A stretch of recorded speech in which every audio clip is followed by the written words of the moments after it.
Okay, good morning, everybody. We're going to call the meeting to order of the Independent Transportation Surtax Oversight Board. It's Thursday, October 24th, 2019. Can we get a roll call, please? Good morning, everyone. We have a few absences today, so I'll go over those first. Ms. Cynthia Chambers has resigned from her position. We are currently and actively refilling her role at this time. We have Dr. Consuela Kelly. She is requesting an excused absence for today.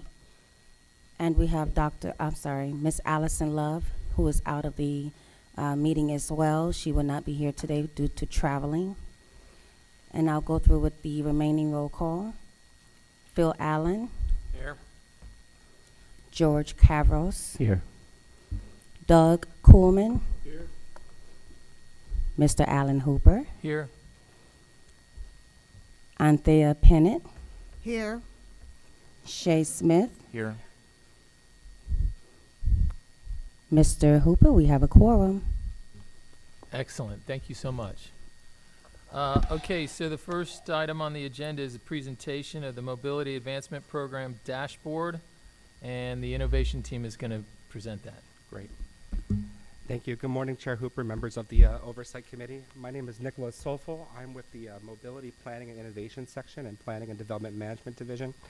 I'm delighted to be here this morning to give an update on the interactive dashboards that Lenny Villalpando presented to you back in your June retreat, and to be able to show you some of the innovations we've come and the next iteration of this particular dashboard to show how we've kind of brought this to the next level, and I'm just thrilled to be able to share it. So let me go ahead and jump right into it for you.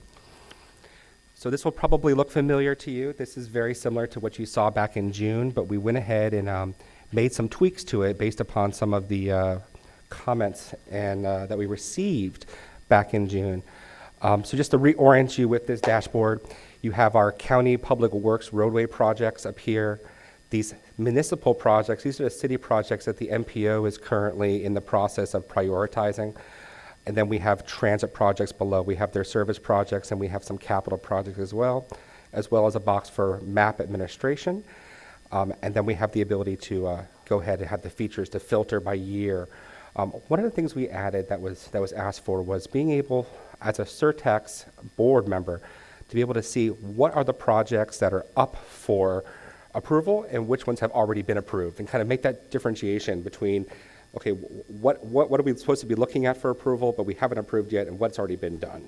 So we added these tabs here, these filters, for you to be able to look at by date what items are up for approval. So right now you have no items up for approval, so you don't see a meeting date for today. But if we were to go back to, let's say, your July 25th meeting, if you were going into that meeting, you could click it, and the map is going to go ahead and automatically change to show you what are the projects that are actually up for approval for that meeting. And then you can go through and click on those projects and be able to get information on those particular investments.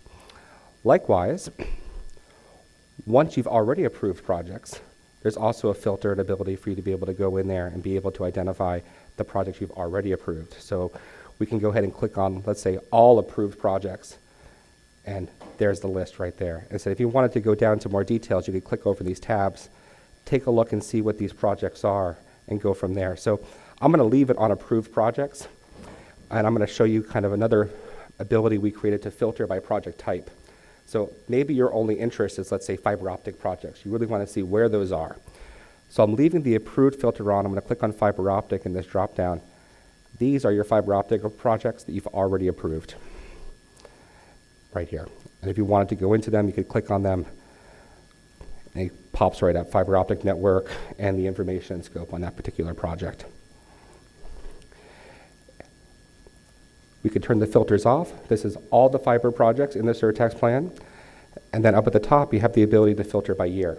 So you can see that all the fiber projects are programmed in the first years of the Surtax program, from FY19 all the way to FY 2024.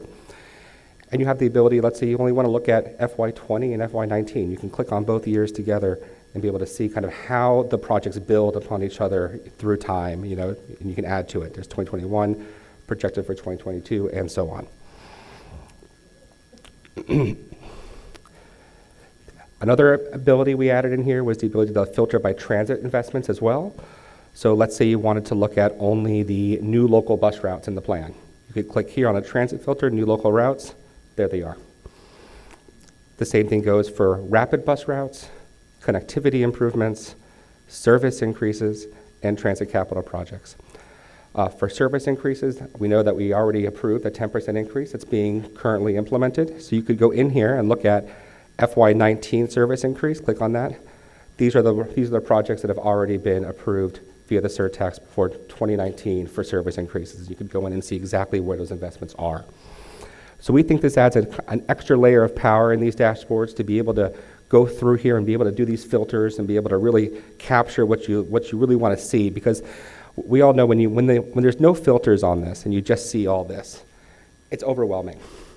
We know the surtax is going to have a lot of projects, but this really gives you the power to be able to drill down to exactly what you want to see in the investments you're interested in.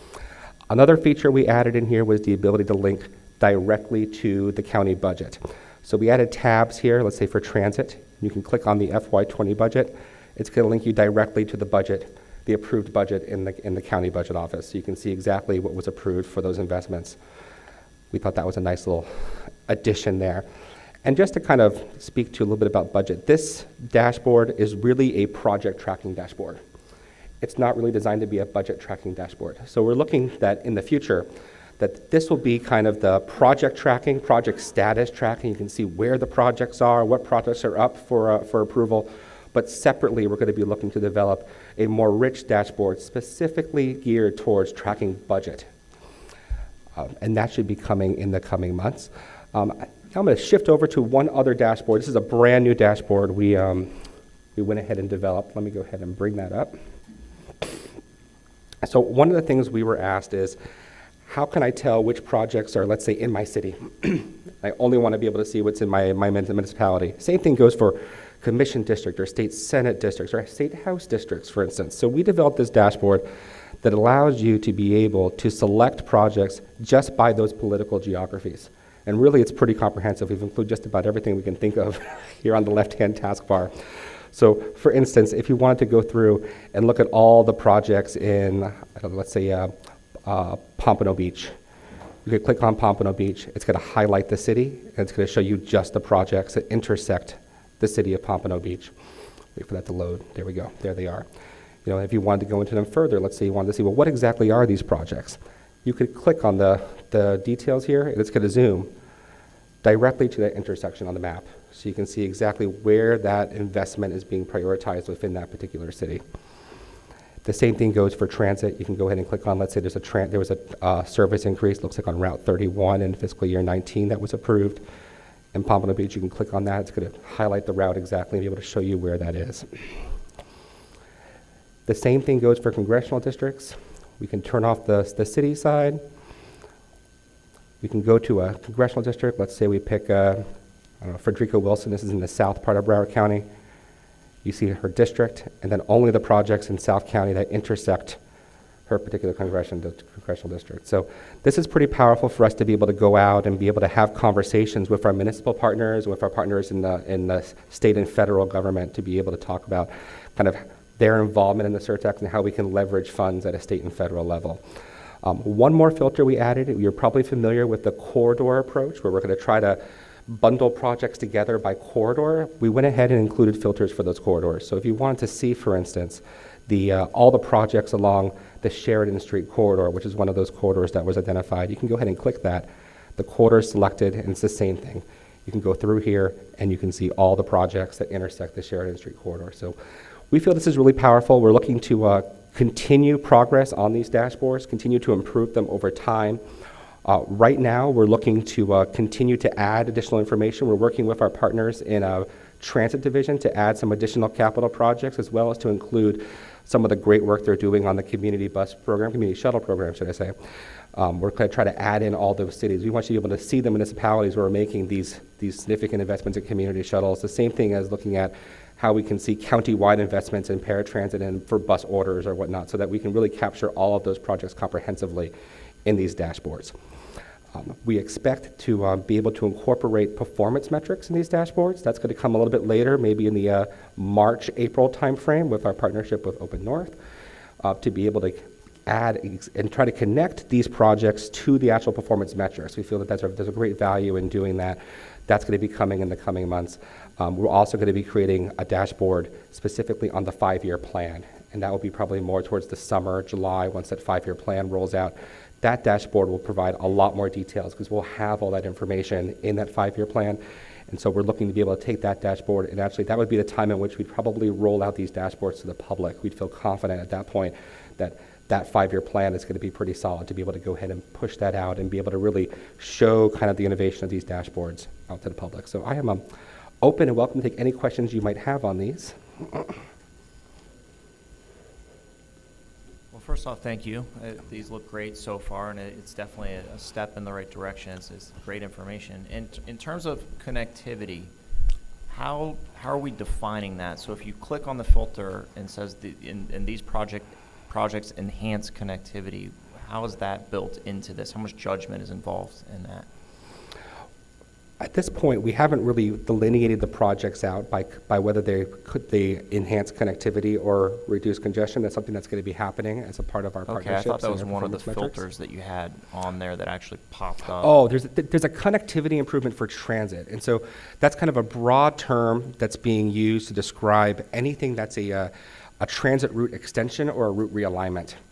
Okay, so it's transit. Yeah, it's very, related. for connectivity improvements, this is under transit. This is a very specific to the transit improvements. And so really what this is bundled together. These are routes that have been realigned to better meet needs and routes that have been extended to meet needs. So kind of increasing connectivity from that transit point perspective.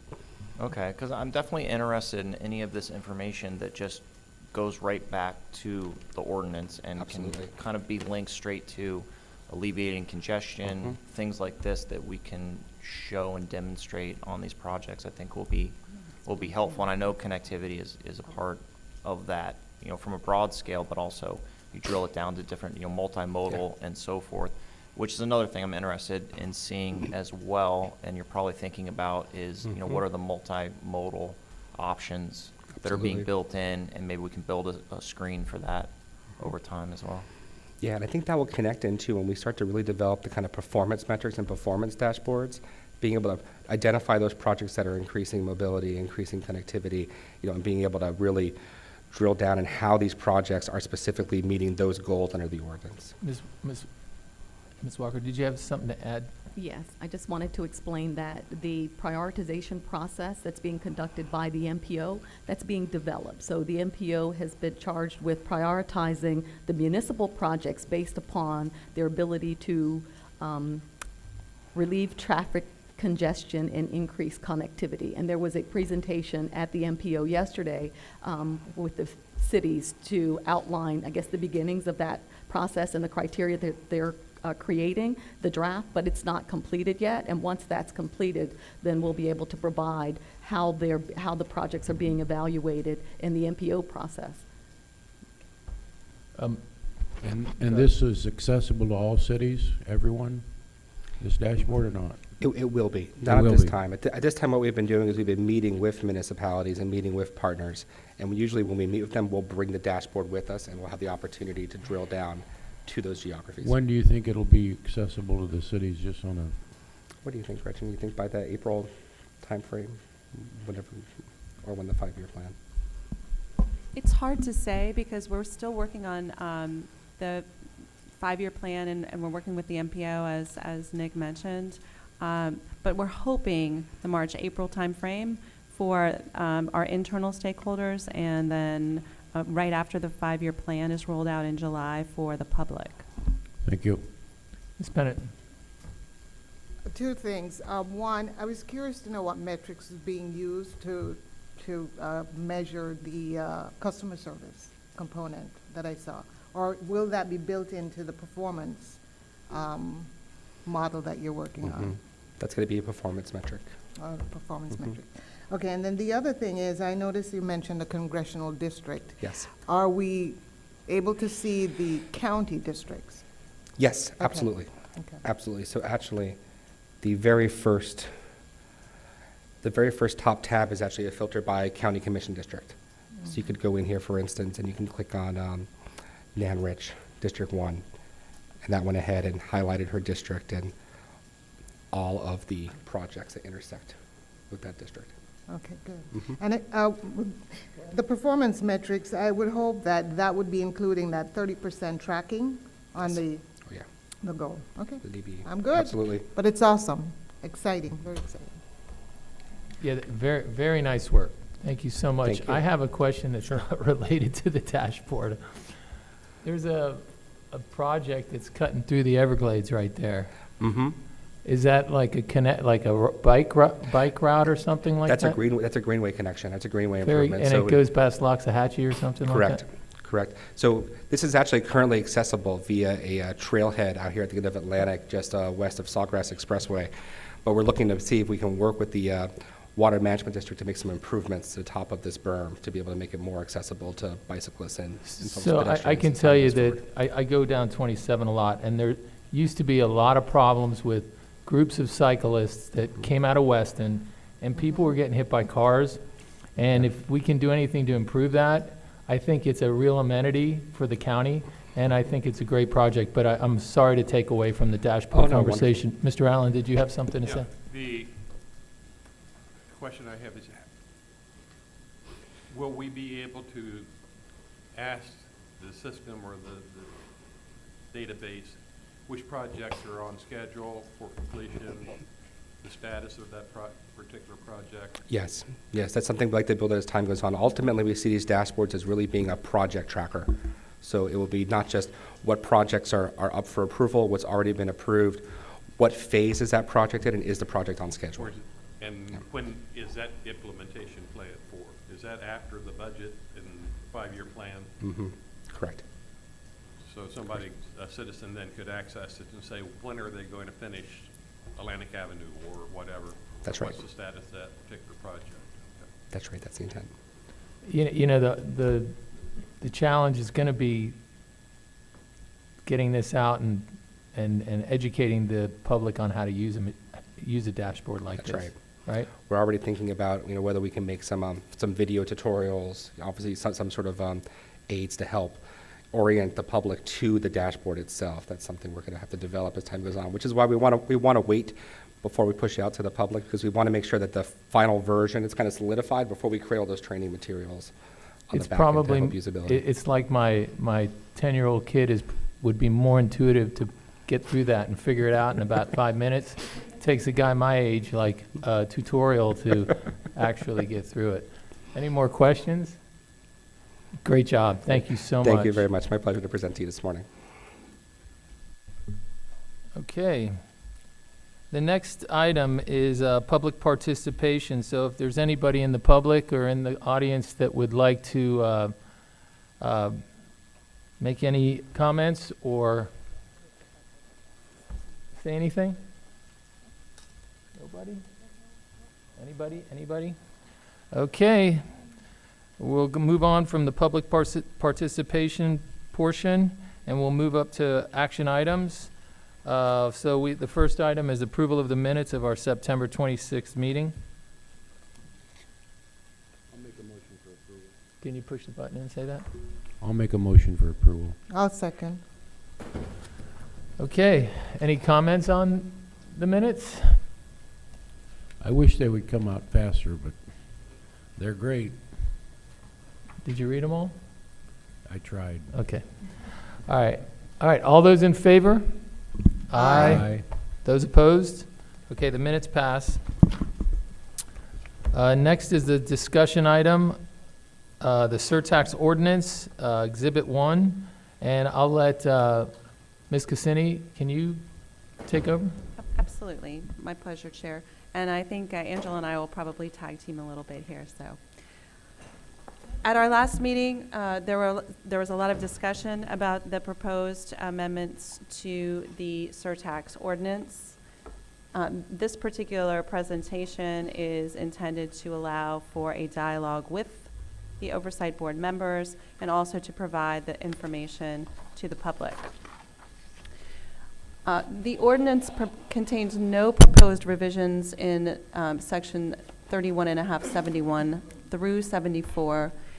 The amendments begin in section 75, and this is already scheduled for, it's a set for public hearing. It's going to come before the Board of County Commissioners on November 5th to set for public hearing, which then allows us to incorporate your comments, provide those to the Board of County Commissioners in advance of the public hearing, which will occur in December.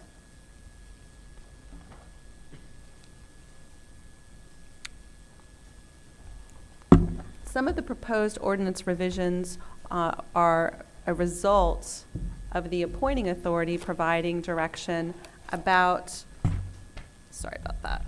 about the actual qualifications for the Oversight Board.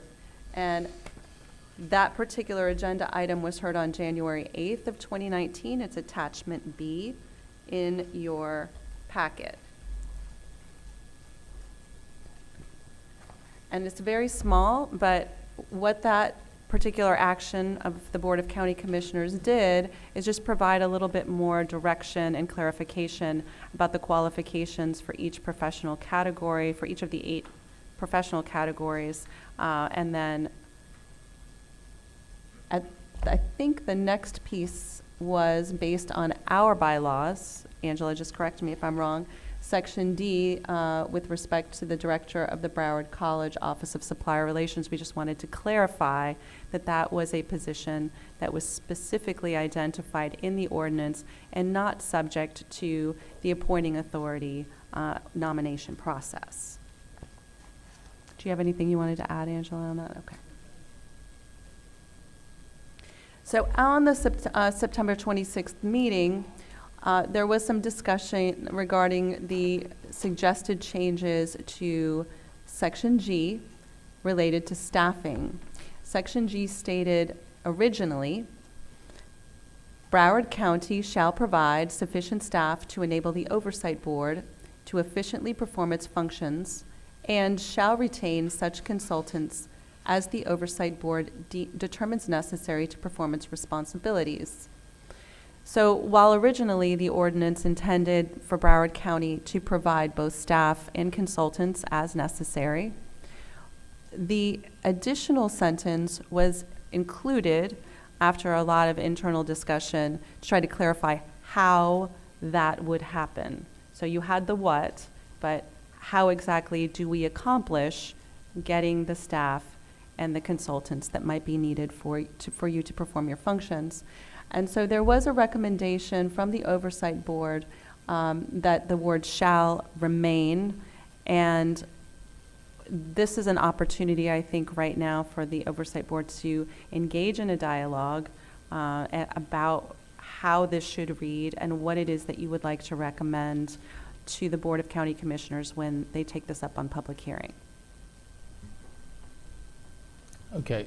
Do you want to start, Phil, or do you want me to start? Question, the status of the ordinance at this point in time, the amendments to the ordinance at this point in time, what has been presented or what is scheduled to be presented to the board? Is it the shall or the may? The may. The may. So to overcome that, then we would have to go to the board to request a change, an amendment to the amendment. Right. So if this body wants to make recommendations with regard to the ordinance, then those would be presented through the coordinator for the public hearing that will be set in December. It would happen at the public hearing and not with the advertised version. So the advertised version will be on the agenda for the November 5th meeting to publish. What's going to be published is what was directed internally from the various internal stakeholders. Which is May. Correct. And just to clarify, I can submit additional material to the November 5th item that would go with the set for public hearing. It doesn't have to wait until December. I can recall some discussions in the past where those proposed kinds of amendments needed to be at least known to the board prior to the actual public hearing taking place. With the budget process and the limited ability of the independent board to hire directly or to contract directly with entities, I think it's appropriate that the may should still be there and not the shall. And we can't direct a budgetary action. We can't make an appropriation. The board has to do that. And so the request is formally then is to request that. We may request that of the county administrator to submit that to the board.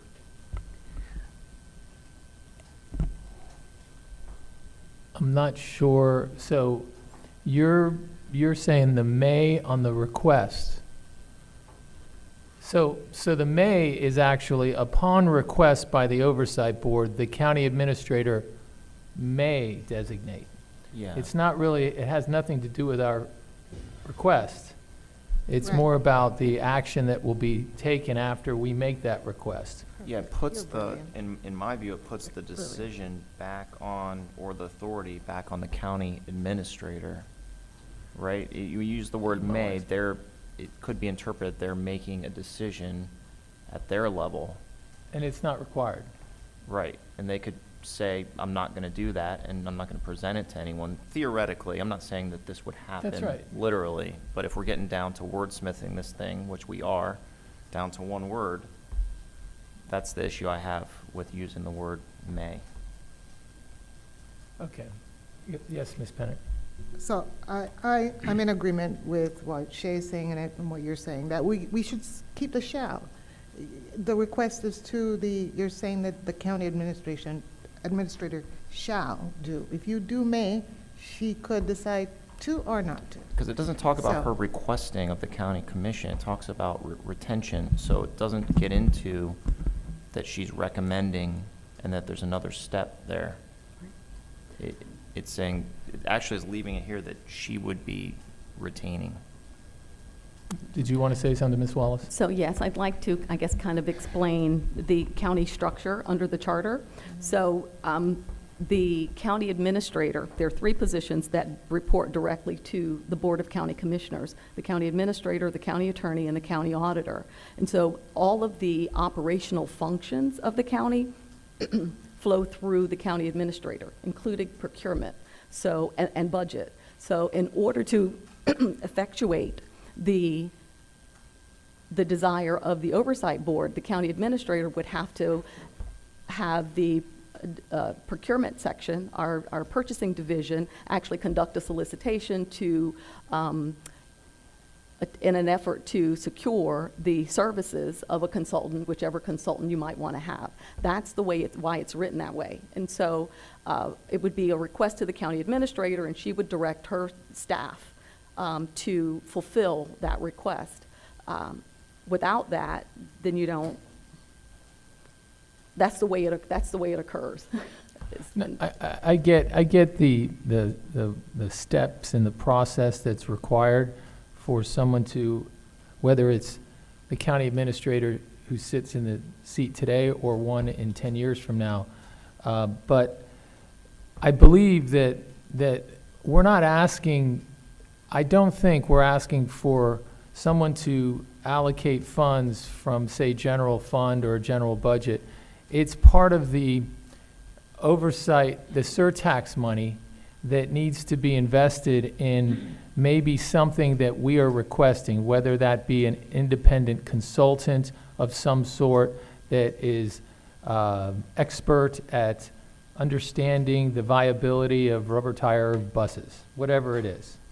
And the may doesn't say, hey, I got to go through all these steps and you're giving me the authority as the county administrator to go through those steps. The may says, I can choose to do this or not.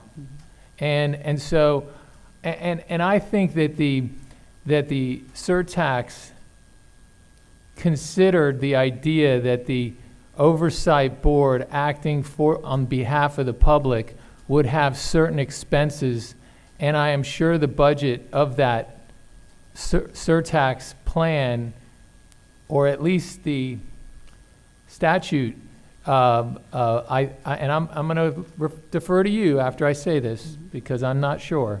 has the language in there in which we should be able to function. It's as if we would have said at the very beginning, the minute we came into this room and you guys were just kind of, let's pretend you're standing against the wall, and we say, okay, we got to form a board, and we got to get an executive director, and we got to hire an attorney, and we need a few things, and you might or might not give those things to us.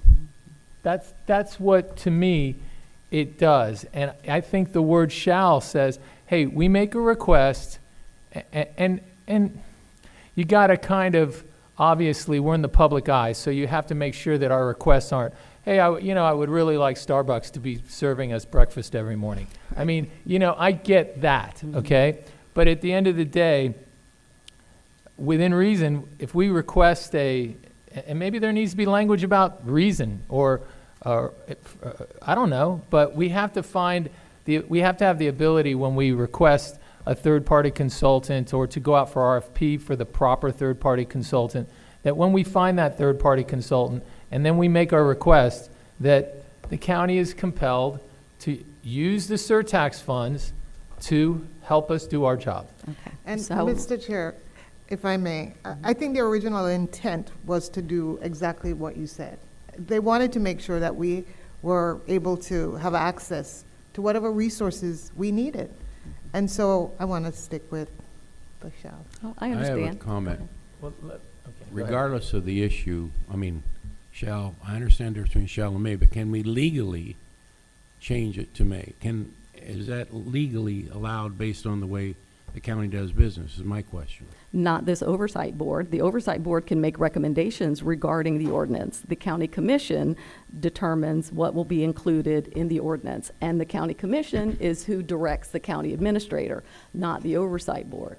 So that's why we provided a copy of the charter. And the charter kind of outlines operationally how the county works, what the county administrator's role is, and that the oversight of the county administrator, the county attorney, and the county auditor come from the county commission.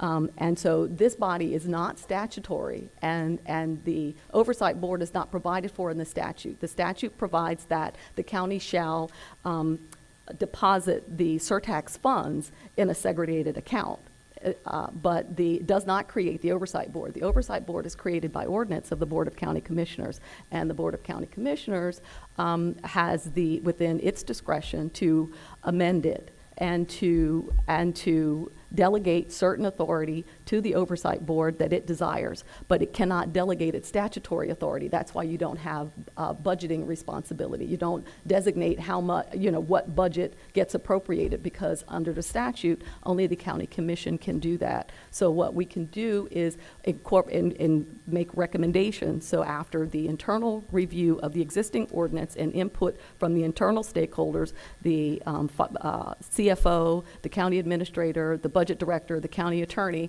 So what's being presented to the county commission as published for public hearing, that will be on the November 5th agenda, will be what those internal stakeholders included, and we can provide this body's recommendations to the county commission, and the county commission will decide. With all that said, can we accomplish what we want with, it sounds like to me you're not allowed to put the shall in there. That's what I'm kind of hearing. I cannot put the shall in the version that's going to be published for consideration by the county commissioner, but we can present recommendations from the oversight board to the county commission for its consideration at the time that it considers the proposed ordinance. Mr. Chair? The Board of County Commissioners can direct the county attorney to make any amendments to the draft ordinance that it sees fit based on either the recommendations of this body, the recommendations of a member of the public, recommendations of the county auditor. And what I would suggest is perhaps adding requesting in your correspondence to the Board of County Commissioners with all of your recommendations, requesting that a sentence be added here that says that should the county administrator not furnish the oversight board with the resources requested, that the Oversight Board would have the opportunity to request those resources directly to the County Commission, which ultimately would make the decision and direct the county administrator to do so if they saw fit. Did you have any comments, Mr. No, Allen? I was wondering if there was a way that we could add that kind of language there that gives us the appeal rights to overcome the county administrator, potential county administrator denial of the resource, to take it directly from the board, from the independent board to the county commission for appropriation. Okay. Was this ordinance prior to the referendum? The Yes. original ordinance? The original ordinance was adopted enacted in, I believe, June of 2018, and the referendum went to the voters in November. So, I mean, I believe we could even individually show up on November 5th if we wanted to. We're part of the public, we represent the public. My argument would be, and again, I've told everybody every time I see someone from the county, I mean, this isn't, I'm not trying to start a fight or anything, and certainly I respect the due process that's required in order to get things done at the administrative level. So it has nothing to do with that.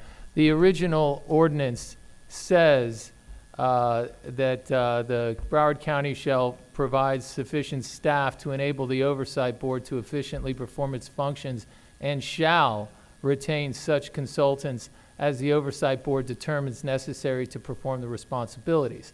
That was part of an ordinance in which a referendum was voted on and which was approved. And the only thing I would add to that, if I wanted the county administrator to be put into that language, would be, and the county administrator shall retain such consultants as the Oversight Board determines necessary to perform its responsibilities. And I think the words perform its responsibilities means acting a bit responsibly and also doing things that are within the day-to-day business of operating. It's not anything that's frivolous. So this is a complete change, and I just think that we should just request that it not be changed. There's no other sentences that are required other than maybe adding the county administrator's name to it so that the process is done in the right order. But other than that, I think that the original ordinance had it right.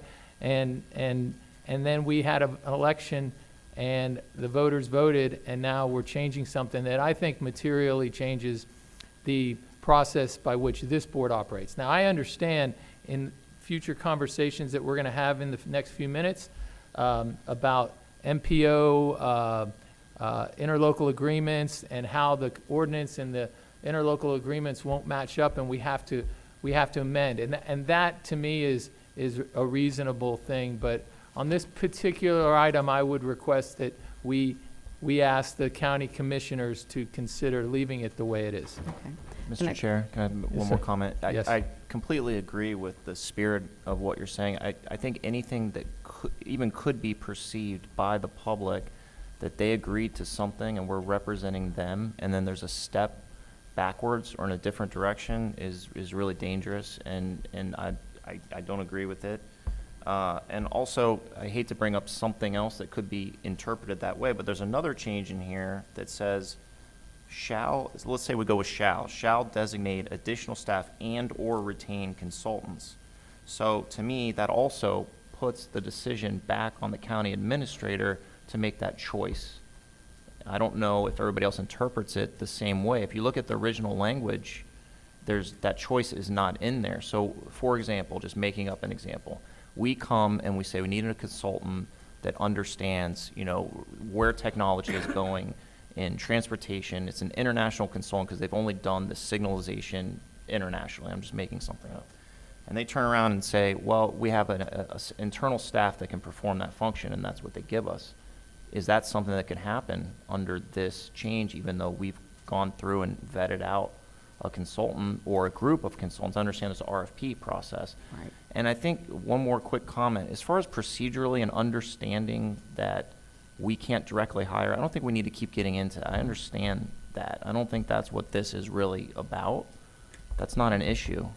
you know, that's fine. And whatever language you need to put in to finalize that piece of it, that's fine. Ms. Wallace.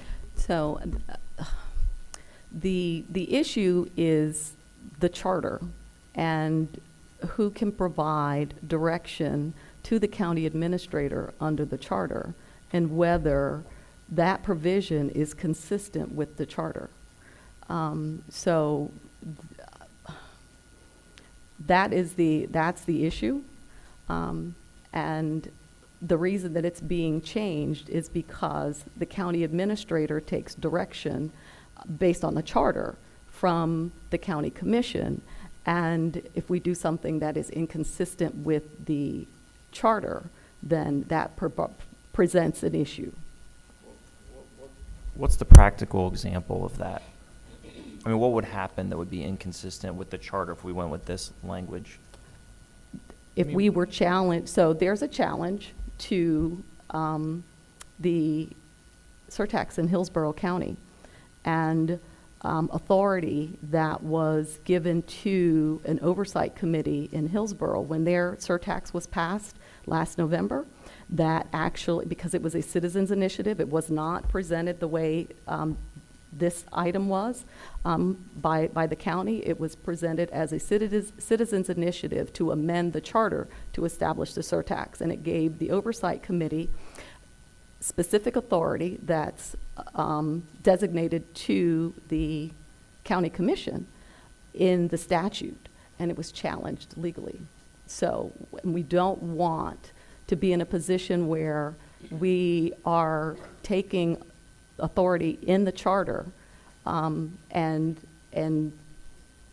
impermissibly perhaps delegating that authority to a body that's not elected. So you're an appointed body, you're not a body of elected officials, and the county commission is, and the charter is adopted by referendum, and so we don't want any inconsistencies with the charter.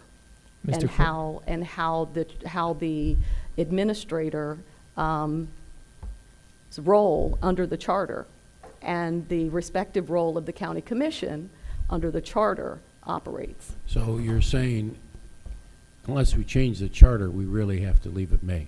And you can't change the charter unless it's on the ballot. Okay, so the administrator, so it says in the original language, and I understand that they're elected officials, and I understand that we can't be telling them how to spend the money or even approve any projects to allocate surtax money to those projects.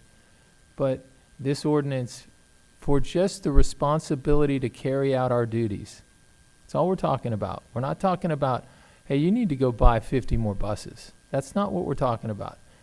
But to allow us the ability to act out in our responsibilities, Broward County, and I don't read that as Broward County Administrator. I read that as we're going to ask the elected officials to provide us with sufficient staff to enable the Oversight Board to efficiently perform its functions. And then they shall retain consultants as the Oversight Board determines necessary to perform responsibilities. That's it. That's all we're doing. We're asking the county commissioners, and I guess if they want to say no, I guess that's their prerogative. But I think that all we're talking about is performing our responsibilities. We're not talking about spending money on equipment or anything like that. So, Mr. Chair, what yes. think I'm hearing though is that paragraph, which I totally agree with, probably was written incorrectly based on the laws you're governed by, meaning the charter and the way things work. In other words, we don't like you to change it, but I'm hearing you say you legally have to change it because it violates the charter or something like that. Is that correct? It's inconsistent. It's exactly what you were fixing. The other things you felt you had to fix that, even though we don't like that. Yes. But the change would be inconsistent with what the voters approved, and that's where my issue is. It is inconsistent with what the voters approved, but what was approved by the voters was written improperly based on the way we're set up to govern them. And I'm not an attorney, but I think that's what's happened.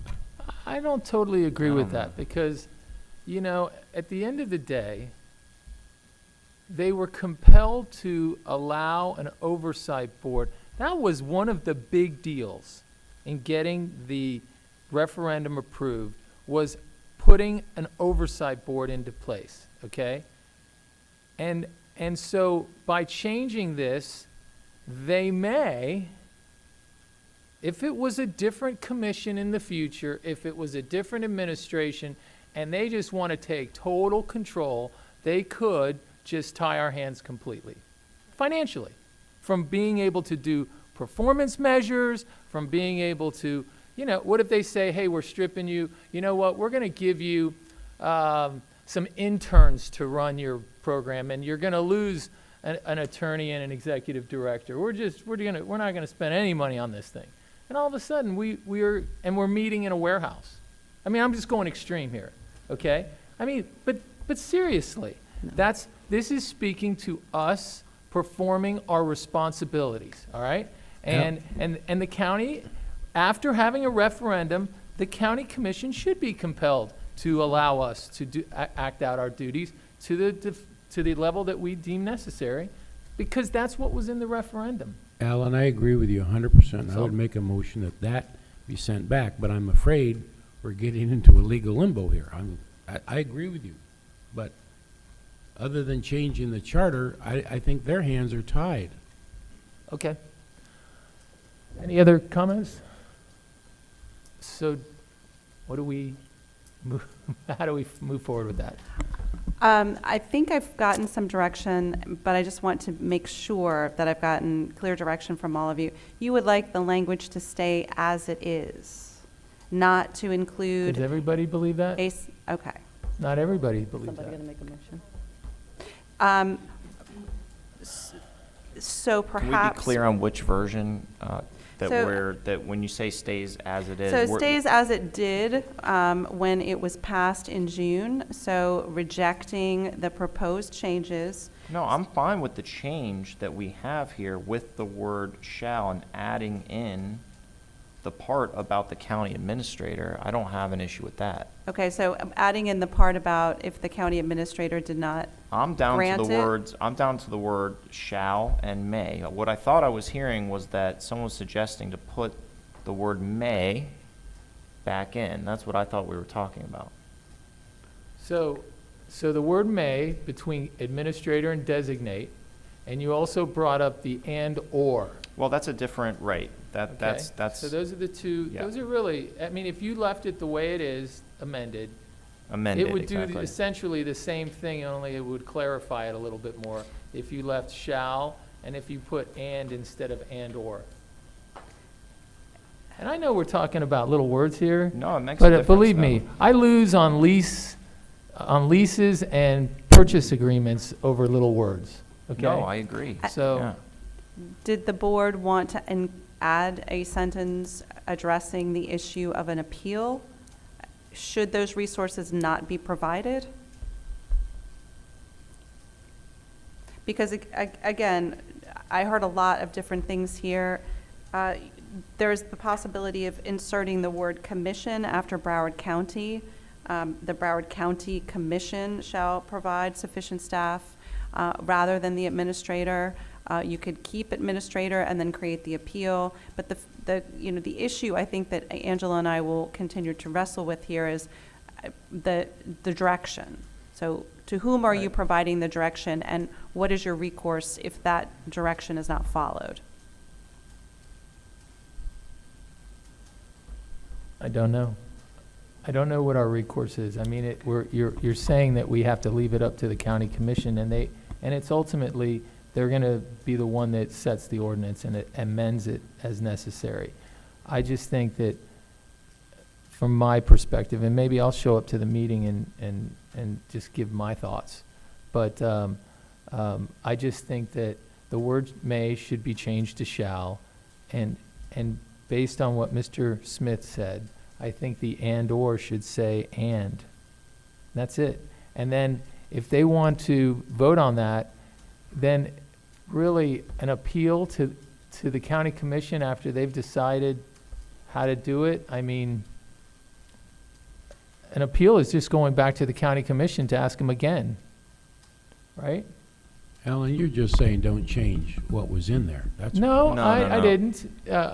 Because now they've been clear to say the county administrator, not, Well- so the only thing I'm talking about is the word may goes to shall on the amendment, and/or goes to and on the amendment. That's it. That's exactly what I'm in agreement with as well. And so I guess what we can do is take a roll call on who agrees with that and who doesn't. And then we can say 5 out of 6 or 4 out of 6 or whoever, or even, I don't care, just that there were there were oversight board members and a majority that felt this, okay? So why don't we take a, Can I Well, ask, yes, let me yes. just ask a question Mr. about, Cavras. there was a question about who we go to for additional support. Is it the commission or the county administrator? So- do you have an opinion on that?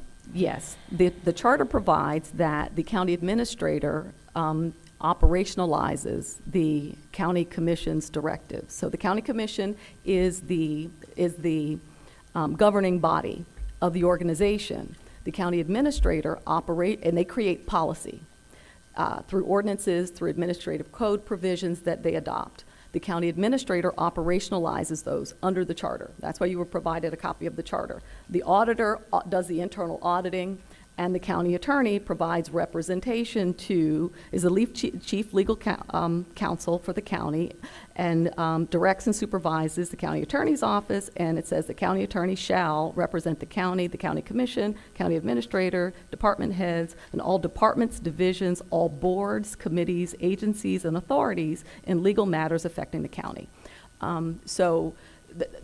Those are our roles. So the county attorney determined that I would be here. The county administrator Gretchen reports to the county administrator.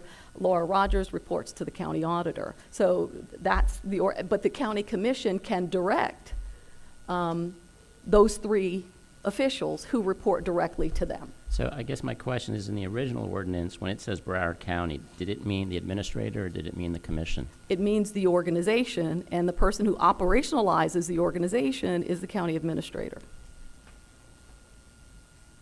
Okay. So it's your opinion that whether it says Broward County or whether it says Broward County Administrator, either one of those is inconsistent with the county charter? Well, the county commission directs the county administrator. I think right now what's in the ordinance is problematic because the county administrator is the person who would fulfill the requests. But her direction comes from the county commission. So, so I guess I'm struggling with if we're asking the county, the way it's written now, is this inconsistent with the charter before the original language? If we're asking the commission to provide sufficient staff.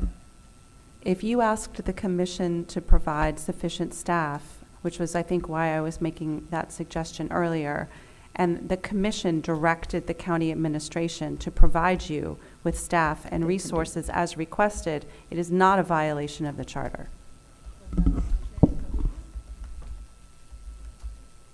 So it sounds like that's the change that we need, is that the shall is to the commission. But do you think that the county commission is going to allow this body to say that they shall do something? Request. So again, it's a request to the county commission, and based on the granting of that request, the county administrator would be directed by the county commission to provide you with those resources. It's just semantics, but honestly, the request, it's a request from this board to the county commission, and then they direct the county administrator. It's in our performance of duties, and so it feels almost like you want us to do this, but you have the potential to tie our hands. And that is, I think, where we're challenged. And the Make only it thing I feel would this. say is, they approved the language the first time that said shall. So, hey, it's up to them to amend the ordinance however they have. I just wanted my voice, I just wanted to say my opinion, and from there, it's up to the county commission to amend as they see fit. Is there any other questions, Mr. Cavers? No, I would just add in the alternative, if they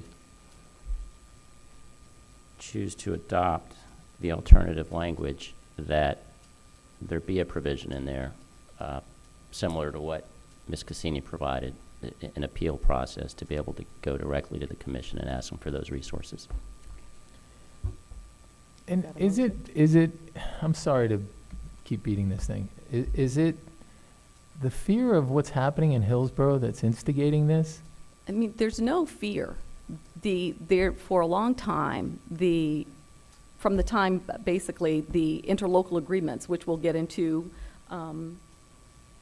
as we progress in this presentation, the ordinance was always anticipated that there would be revisions based upon the action taken by the county commission in January at the request of the appointing authority when they wanted criteria to apply to the applications for the oversight board positions. The interlocal agreements entered into between the county, the municipalities, and the Broward MPO regarding the prioritization process and how municipal projects would be addressed. So, and we don't go and amend ordinances routinely.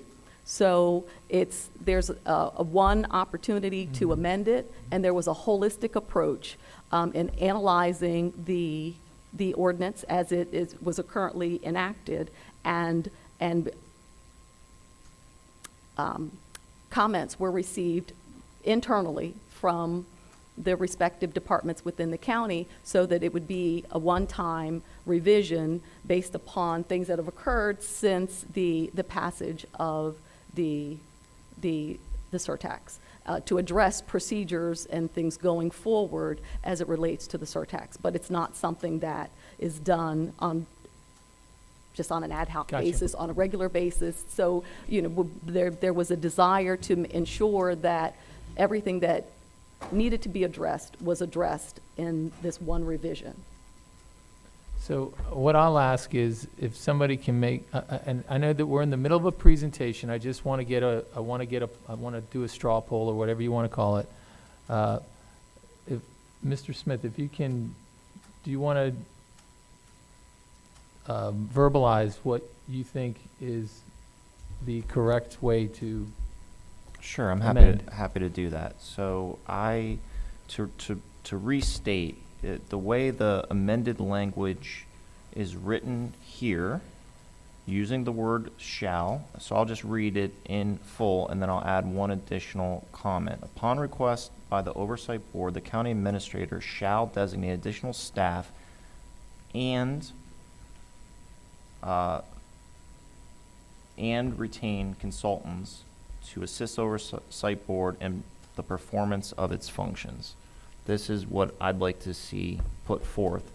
In addition, I think what Mr. Cavros had mentioned in terms of an appeal process is something else to consider including. And thank you. And so if you wanted to add more detail to that in order to make it so that we couldn't just come in and say, hey, we want you to build us a new building or something like that, there could be, this thing is one paragraph when we're talking about so many things, right? And so many possibilities that honestly, there should have been more thought into the language, and I think we might have been able to get to the right place. I don't think you can really do it in a paragraph. But that being said, I just want to go, go ahead.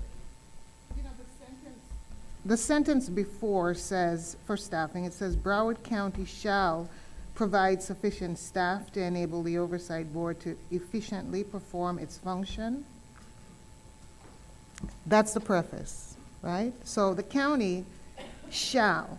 Mhm. Yeah, it's So already there. So we're keeping that. So I'm trying to figure out, if we're What's the keeping difference? that, where's the problem? Because Exactly. we're Yeah, what's the explaining how that difference? works. But are we still keeping that for shall? That's what's proposed, yes. And that's okay, legally? Why does the ordinance have to spell out exactly how things are going to happen procedurally in the county? I don't get that. So in other words, if you just had the word consultants in the first sentence, and we just knew that this would happen, do we really have to get into the fact that the county administrator would be involved in all of these things necessarily, or it would just happen as a matter of course? You guys And wanna- that's what I'm curious about, because if we just deleted this whole section, then we just go with Broward County shall provide. And then we're not hit with the ramification of whatever happened But you in do that need other county. consultants in there, because there are going to be areas where we need expertise that's not going to lie within the county. So provide sufficient staff and retain consultants The in only the thing, performance of our duty, and just leave it as such. You can make whichever recommendation you like to make. so, but why is it a problem to put shall on the second sentence, but having shall on the first sentence? You're telling Broward County that they shall do something, and we're leaving it that way. I just need to understand that, too. Well, I'm going to jump out there, and Okay. Angela, correct me, but the first sentence is a broad policy statement, and it says that Broward County shall. It doesn't say that you all are determining how. So the issue with that sentence is Oh, I get as it. the Oversight Board determines is necessary. So, do you see the? I do, Okay. I see the distinction. I just, Chair, if I might also, Sure, just please. maybe to provide some comfort to the Oversight Board members in this deliberation, is the Oversight Board also is the body that funds and approves the funding for all county projects that come before you annually. And so there would be little incentive for the county to not provide you with the resources that you requested. Thank you. All right, for so on that issue, just because I noticed that shall in the That's first right. statement, I'm okay with having the county administrator piece changed to may. Because at the end of the day, the county still has to provide the provisions that we need. That's right, and this body determines the eligibility of projects and expenditures, right? I won't say anything. Okay. All right, so you're That's okay my with May. concession, You're yes. okay with Am May. I- But- yes, but what because of the about preface. and/or retain? That was actually intended to offer the flexibility in that sentence to say that if you were asking for consultants, she could retain those. If you were asking for staff, she could retain those. We could draft that a little bit more artfully so that it's clear. Okay, Yeah, I think that's just a language issue on that point. okay, all right. Okay, so then maybe yes, Mr. Allen. What's the motion? The motion was originally to change may to shall and/or to and. But now, maybe we vote on the amendment the way it is, and then we'll see if everyone is okay with the way it is. All right? Which is keeping the may. Mm-hmm. Keeping the may. I guess staff will wordsmith the and/or as a recommendation, correct? And the only thing I need some direction on is if you would like the sentence respecting the appeal, should you not receive the resources that you've requested. So again. Inasmuch as we were told that we fund projects, I think we could always go back and appeal as a board anyway, right? Couldn't we just go back and say, we fervently object to what you just did? You know, it's like, at the end of the day, the appeal process to me is a little bit, you can add it if you want to, but anyway. Let's go around and I just want to see how each member feels about leaving it the way it is, may, and a little bit of wordsmithing on the and/or. George, how do you feel about that? I think I'm okay with it, with the wordsmithing of and/or. Okay, and you're okay with the may?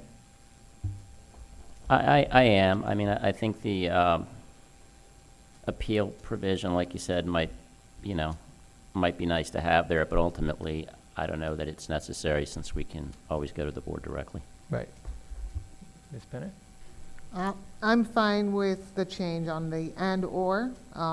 I'm good with the may now. And certainly I think having the appeal piece is a good idea. Mr. Just to Allen? be on the safe side. I'm fine with keeping the may. And the and/or, just wordsmithing? Mr. Smith? I really hate to do this. I don't see in the conversation where we jumped back to the may. Are you guys saying that because Broward County shall, so now you're okay with the county administrator may? We're going to hang our hat on the shall up above, is that what we're Correct. saying? Just give us your take on it. I'm not sure about it. I mean, I understand now what you're saying. I just think we made a jump there a little bit in the reasoning. So you don't agree with that? No, Okay. I don't. Right now, I don't think I do. Mr. Coolman? I'm okay with the may because I think legally that's the way it has to be, based on the way the county operates. And with these other little things, that's fine. Okay, I'll just say I'd prefer for it to stay at shall, and you can change the and/or however you think it will fit best. And so, as a majority, most of the members did find that the may was okay, and you can let the county commission know what how we deliberated on that. I think the bottom line is we want to be on the right side of the law, for sure. And I think we're protected by that first shall. Okay. And that is the basis. Excuse me, just Gretchen or Angela, do you prefer that we do a formal motion and take a vote on the motion to give you that kind of direction? I'm just parliamentary process here that we're saying a majority.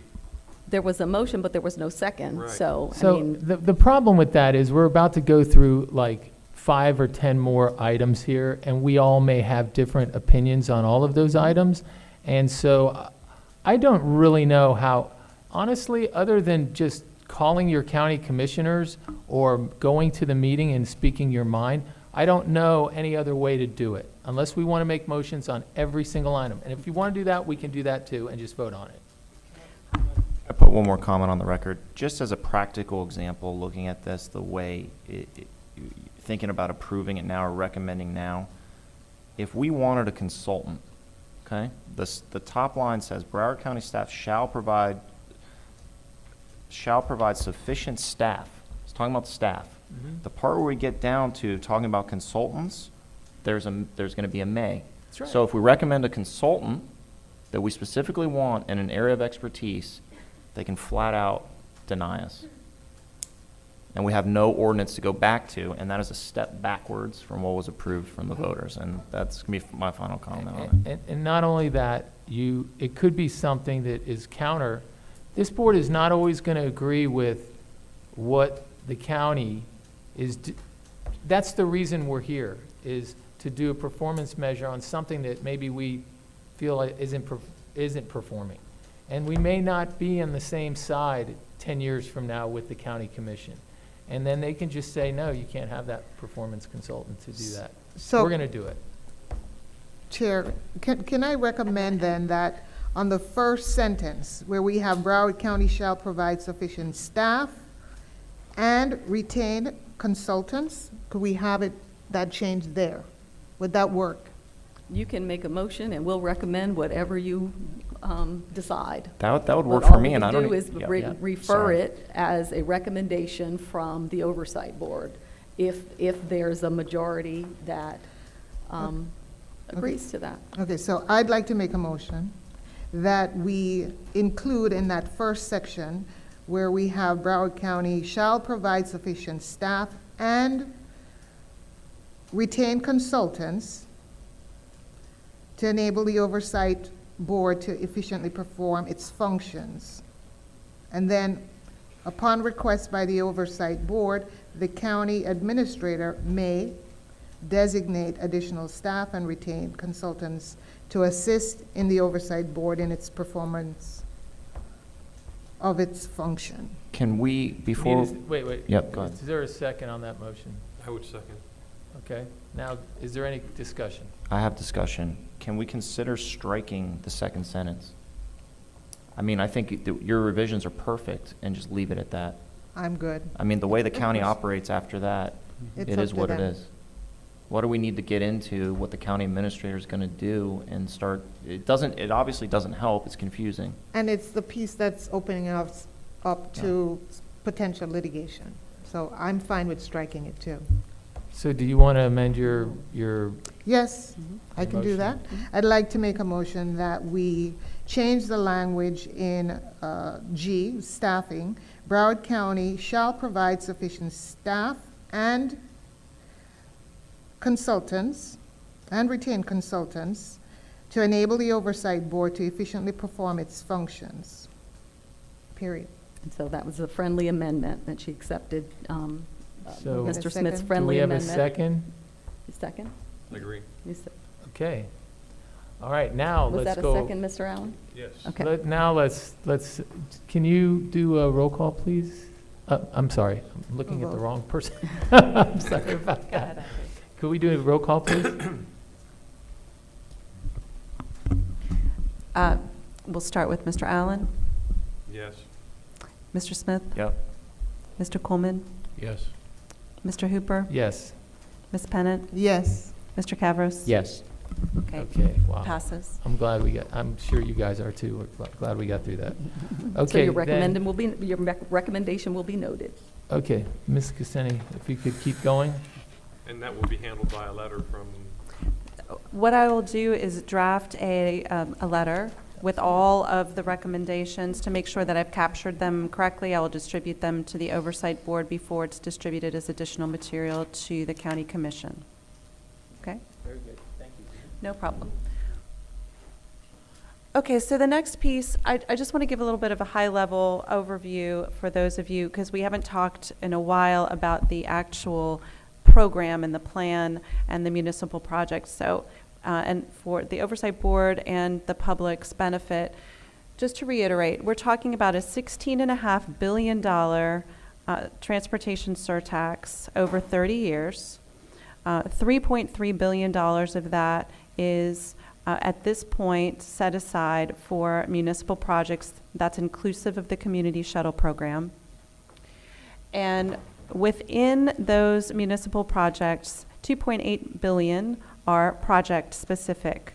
Some of those are new capital projects. In fact, many of those are new capital projects. And then a little over 200 of those are categorized as rehabilitation and maintenance of existing city facilities, municipal facilities.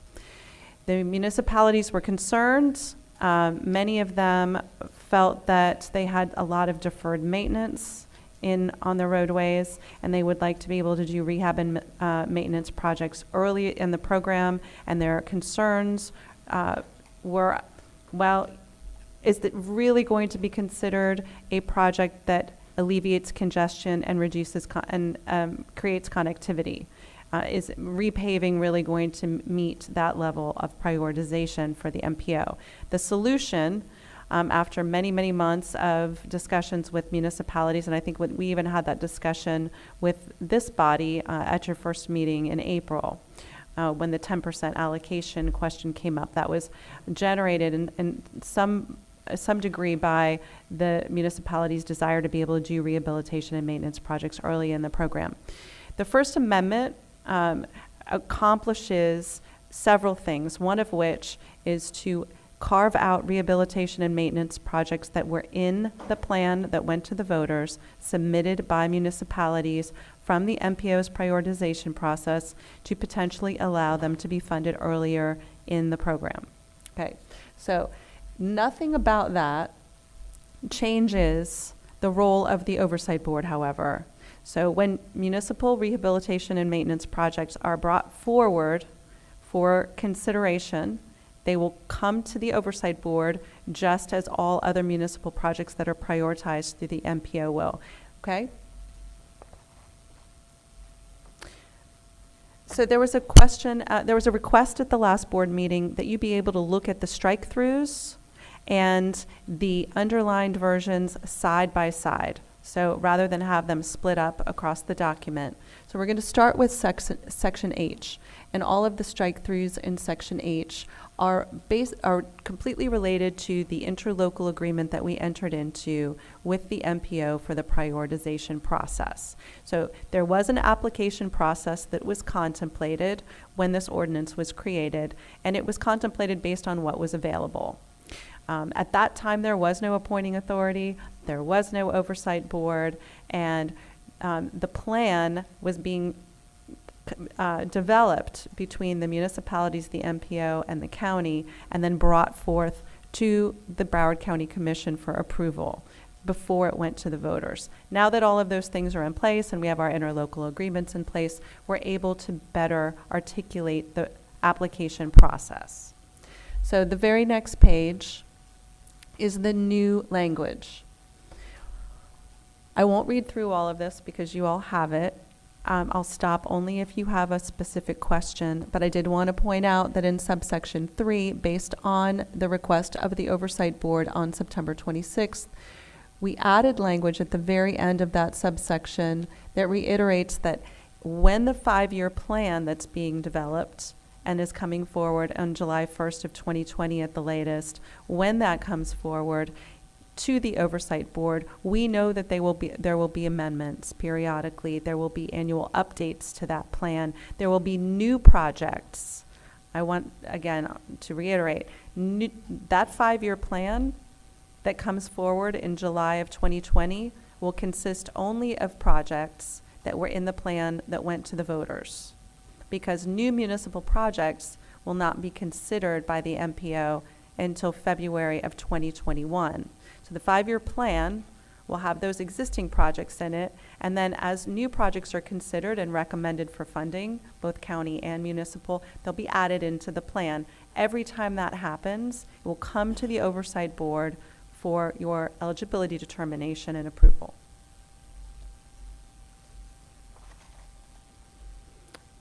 The next page outlines the various elements that will be required in interlocal agreements with the municipalities in order for them to be eligible to receive funds. And then it's many of the things we've talked about here previously, consistency around branding, logos, the ability for us to audit, the separation and segregation of financial information. There are performance measure data measures, deliverables that are going to be prescribed by the Oversight Board and the county. You'll notice you have been added in there, and a variety of other things, as well as the inclusion in subsection 6, the very bottom right, of an eligibility determination appeal process.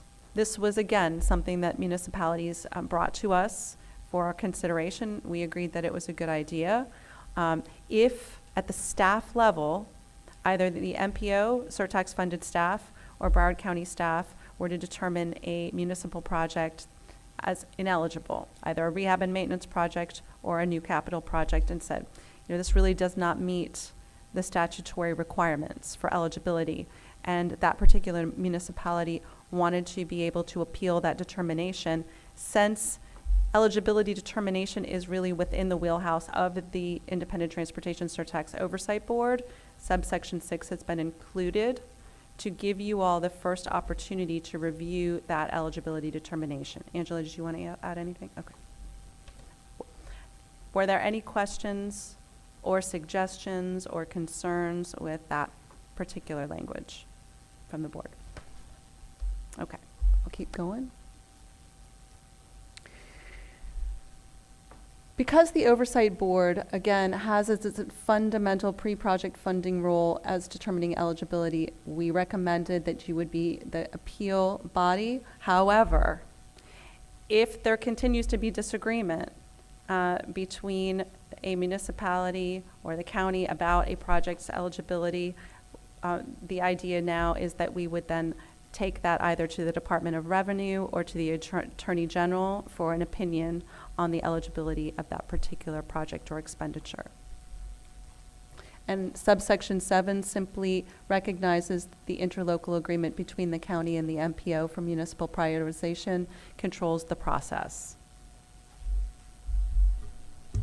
Hey, Gretchen, so tell me where, because the Oversight Board, the appeal process to the Attorney General, what is that speaking to in the original language? Like, tell me, what did it say before? It didn't. But what did it say in terms of the Oversight Board not agreeing with a project? It just kind of left it in a 50-50, like a roadblock type thing? Is that where we would land? The existing ordinance did not address the ability to appeal a determination of ineligibility. So the plan went to, that the board approved, is the only thing we've been operating with so far, and those were accepted by the county as eligible, and they were presented to the Oversight Board. But going forward, if there are new projects that are presented, then and a municipality comes to staff with this new staff process, MPO staff and county staff reviewing the municipal projects, if staff at the staff level they inform the municipality that the project is not eligible, then the municipality can request review by this body. And this body will deliberate and make a determination and a recommendation regarding eligibility that would be forwarded to the county. And then the county can seek legal opinion from the Attorney General's office or the Department of Revenue that administers these funds regarding eligibility if it rises to that level. But it was not addressed in the existing ordinance. So I assume that's if the Oversight Board didn't agree with the city that was requesting. Correct. And how would we play in that process? So if the Oversight Board didn't agree with a project because it felt that how are we represented when it goes to another level like the Attorney General or the Department of Revenue? Because it's all about making sure both points of view are heard. So I'm struggling with this a little bit. So the basis, what would come out of the deliberations of this body would be a recommendation and the reasoning or the basis for that recommendation. And so that's what would be presented at any other subsequent level for review, the outcome based upon this body's deliberations and written recommendation. Mr. Chair, so Yes. it sounds like if I have the flow right, it would come to us theoretically. We would say we don't agree that this meets the criteria for the ordinance. They would appeal. It would come before us again. Not before you again. Not before us again. No, And then it it goes goes to the county commission. Okay, so this is the part where it talks about the county commission in consultation with the county attorney. That's the language that's in here, right? The Oversight Board is with consultation from the county attorney's office, makes recommendations regarding eligibility.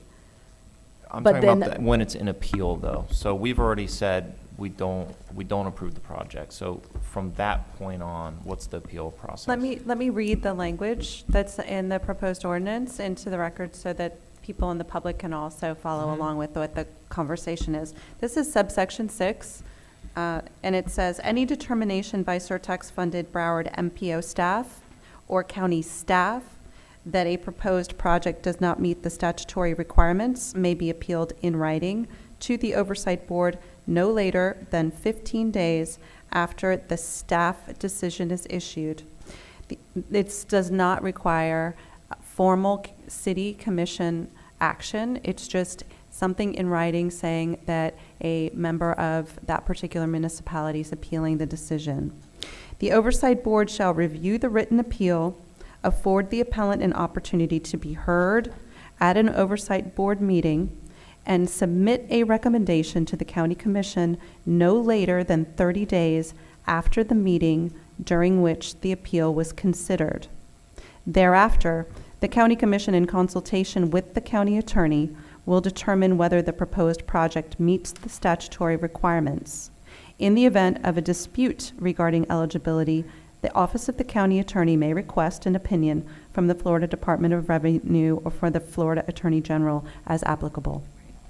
I assume this is here to protect the cities. They didn't have a process before if they were denied. Comes to us first. Turn on your. If we agree that it is eligible, it didn't say what happens here, but I assume the issue's dead and it goes forward. So this is a benefit to the city if something is turned down initially. We are just the first stepping stone. And if we disagree with the staff and we say it's good, then it goes, right? Then the recommendation goes to the county commission, Okay. yes. And this is only speaking to municipal projects? Yes. Okay. And, Chair, I have a question. Yes, sir. Angela, what was the thinking behind having the Oversight Board play a role in the appeal process? Because the Oversight Board, under the ordinance, is the body that reviews for eligibility under the statute through the process. So they're effectively pre-screened by the By Broward staff. by staff before. Mm-hmm. I think it's a good process and good for the cities to have a way to get directly to this board in an official capacity. Okay.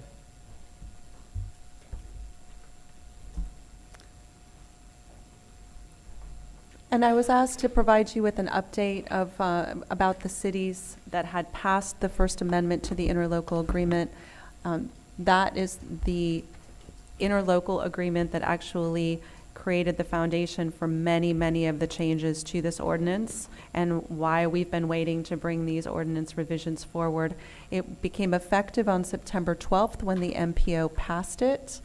And at this point, Coconut Creek, Cooper City, Coral Springs, Deerfield Beach, Fort Lauderdale, Hillsborough Beach, Hollywood, Lauderdale Lakes, Margate, Miramar, Parkland, Pompano Beach, Southwest Ranches, Tamarack, West Park, and Weston have acted on the First Amendment, which made it effective at the point where we had enough cities that represented a population of 50% plus one of the total county population. So it became effective back from a city population perspective back on August 22nd. We're now moving into Section I, strike-throughs. Again, it was requested that we put these side by side, so we're going to start with the strike-throughs. It's very difficult to read, so I'm going to read it aloud. There's a note there from one of the members of the Oversight Board that says, even with my glasses, in the amended code, the Oversight Board appears to lose the right to make recommendations during the initial approval phase. While the Oversight Board's focus is on approving projects based on the statutory criteria, it may be helpful to retain the right to provide recommendations when warranted. It was our recommendation as staff internally to remove this because we felt that this was something that the Oversight Board had already under Section J. So the minute that you approve a project as eligible, it moves to the County Commission budget process, it's funded. At that point, the Oversight Board retains a very broad level of authority to provide recommendations, comment on best practices, report, audit, et cetera, the performance and the finances of any project or the total program. However, if it is the will of the board to retain the ability to provide recommendations at the time of eligibility determination, we'd just like to have something on the record from you.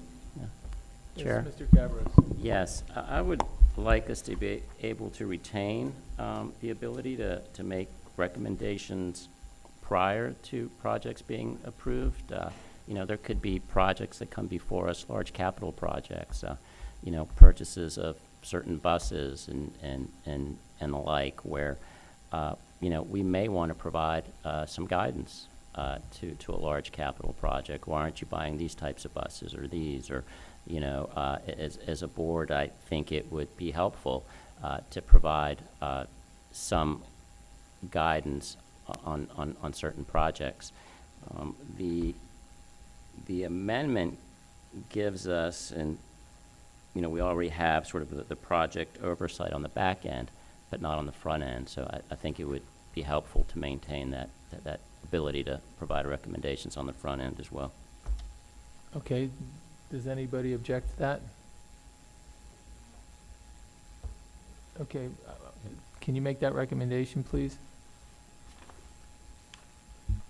So I want to go back one more time. On the appeal of the DOR and AG, that is for all of the projects, right? That's not just municipal. That's for every project.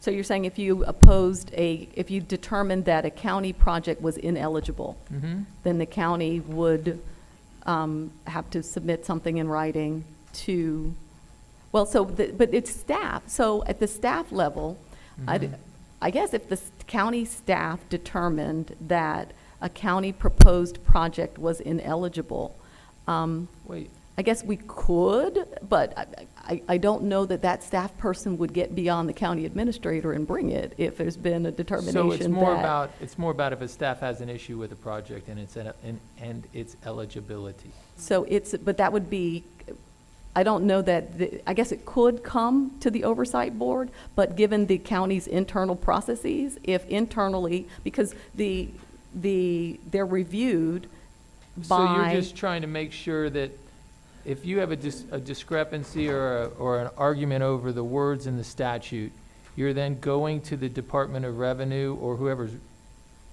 So the county attorney could, if he desired, request a legal opinion regarding eligibility of a county project. But generally what will happen is if the county attorney determines that it's not eligible, it's not coming to you. I understand. If it's a county project. So this is an appeal right for the city, for the municipalities, because they're you. external. Okay. But given the county's internal processes and the way the county functions and, you know, in proposing budgets and developing plans and so forth, the county attorney would opine regarding eligibility. And if he opined that it was not eligible, it is doubtful that a staff member would bring that project to this body through Ms. Cassini for consideration. Okay, so let's say, I just want to be clear, and this stuff, first of all, there's a lot of details, and I'm just trying to make sure that we get it right, okay? Because this could have a big impact. It has a big impact on the cities. It certainly should have an impact on everybody. So if we were to find that through some sort of performance measurement, success measurement, if within statute, if we found that a certain program or project was not working and we going forward said as a board that we aren't funding this because the performance isn't there, it's not meeting its objective or intent, and it is, I'm not saying it's a city project, if it's a county project and the county doesn't agree, what would the county do? Well, so that's a different issue. So But is it's not. could they point to this and use this? Because this is an eligibility determination. What Right. you just described is a program performance. So your back-end responsibility to determine whether or not projects or the overall program is performing as intended comes with recommendations. Correct. Right? So you would recommend to the county commission that they no longer support or fund a program or project. I got you. The Right. issue eligibility determination is one, and the reason it's here is one that, as Angela pointed out, the county will not be bringing you projects that have been determined ineligible by our county attorney's office. However, the municipalities should have some type of appeal. If at the staff level, Okay. we determine something is ineligible, it should be able to get to you, Okay, is what they're asking for. okay. But Thank with you. regard to project funding and performance review, so your project oversight authority is that, and that which has not changed, the Oversight Board shall issue annual reports on performance of ongoing projects and shall provide recommendations to the county administrator and county commission for any proposed performance improvements. So there are recommendations regarding performance improvements, but it's not appropriation of funds. That's within the purview of the county commission. Okay.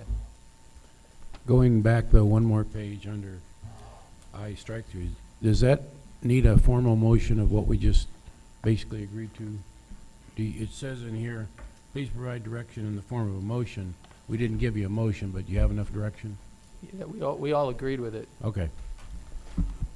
but no, that's a good point, though. This is a discussion item, so honestly, as long as I feel that I have clear direction, that I can encapsulate into something in writing, I'm fine with that. We're going to move on now to the rewrites of I, J, and K.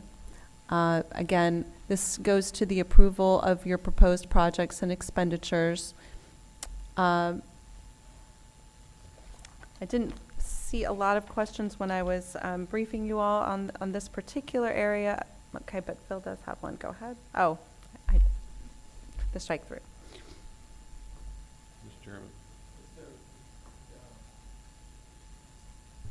There is a significant change about where the arrow is on here, which provides that the act of the Oversight Board to determine eligibility, as I read the proposed language, basically delegates our authority to vote on eligibility to the assistant county attorney, which is the Transportation Surtax General Counsel. When it says, in consultation with and based upon the advice of the Transportation Surtax General Counsel, which means this body becomes non-functioning as relates to eligibility determination because it's whatever the, now, this is not intended to imply that I have a problem or concern with our existing assigned attorney. Right.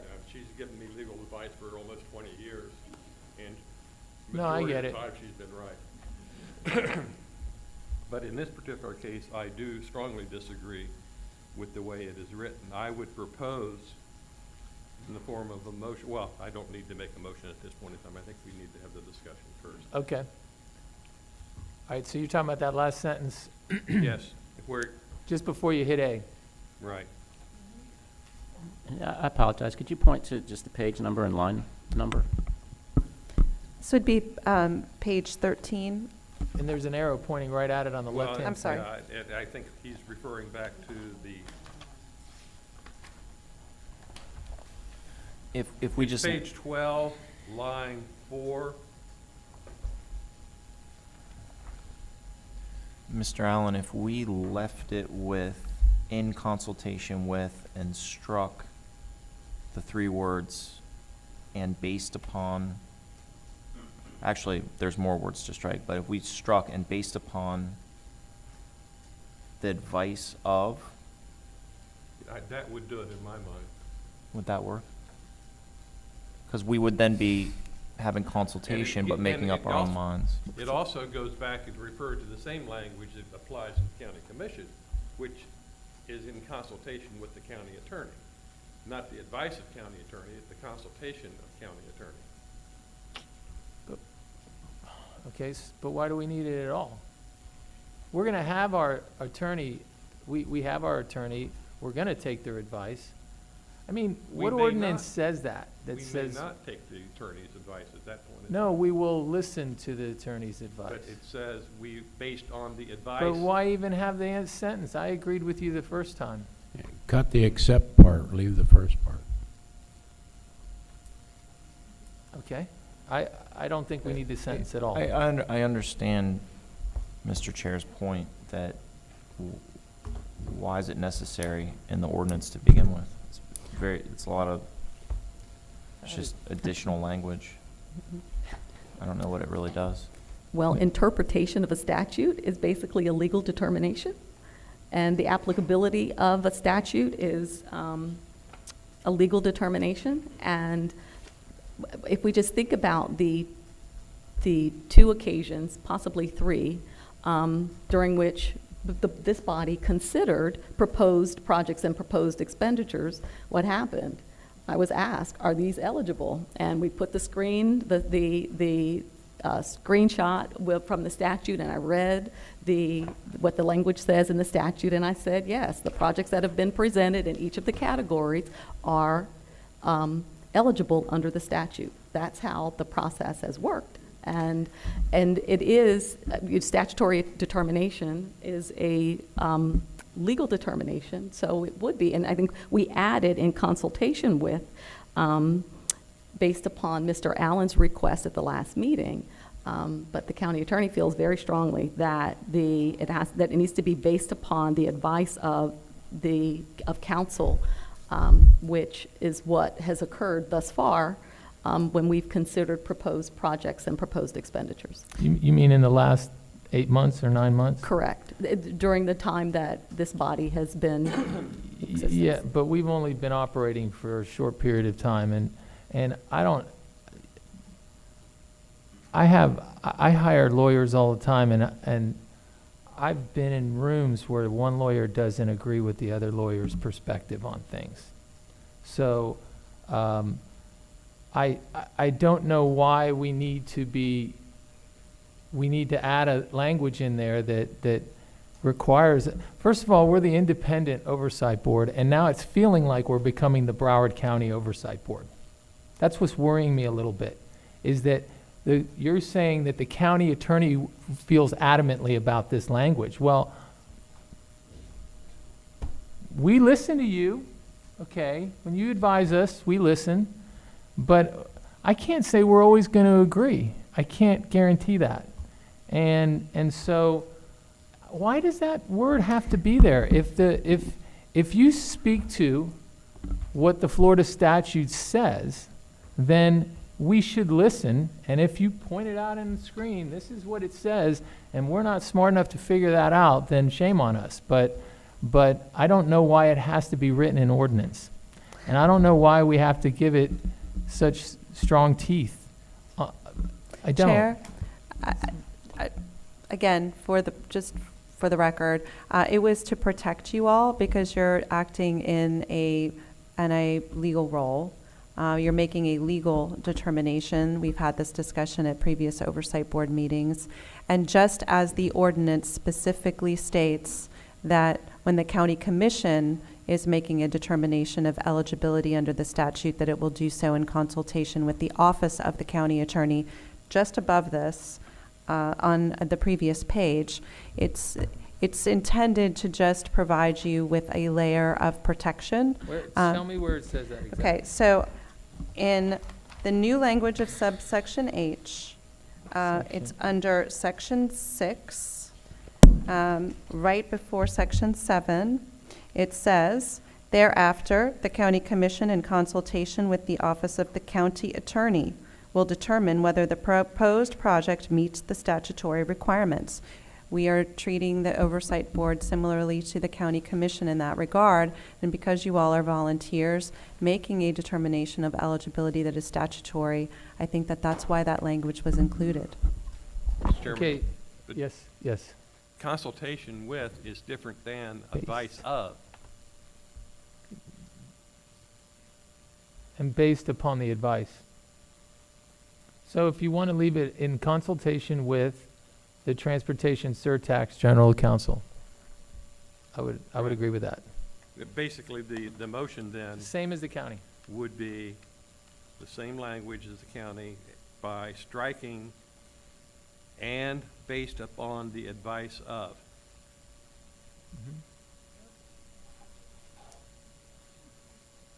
That would be the motion. Is there a second to that motion? Okay, good. Second. Coolman, push the button and say. I said second. I know, but she couldn't hear you. Okay. Is there any other discussion on that? Okay. All right. Do we want to go around the room here, please? We got to poll him. He just made a motion. Okay. Thank you. All right. Mr. Allen? Aye. Mr. Smith? Aye. Mr. Coolman? Yes. Mr. Hooper? Yes. Ms. Pennant? Yes. Mr. Cavros? Yes. Thank you.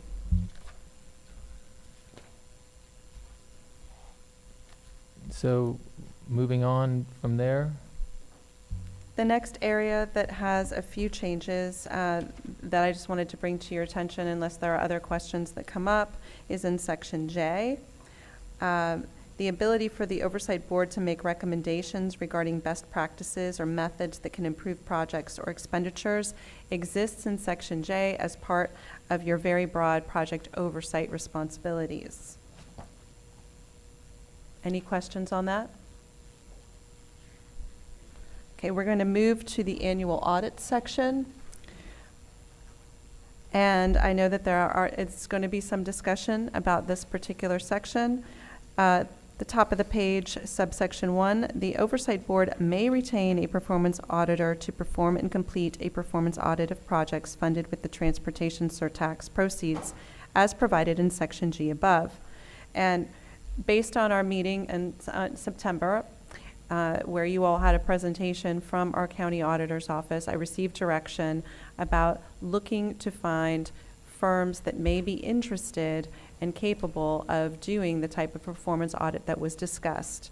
There's going to be a presentation right after we complete this, and I just wanted to see if there were any other comments or questions with respect to this. I know it talks about the fact that if you wanted to retain a performance auditor, you would be making that request to the county administrator, but now we've stricken that section of Section G based on your motion.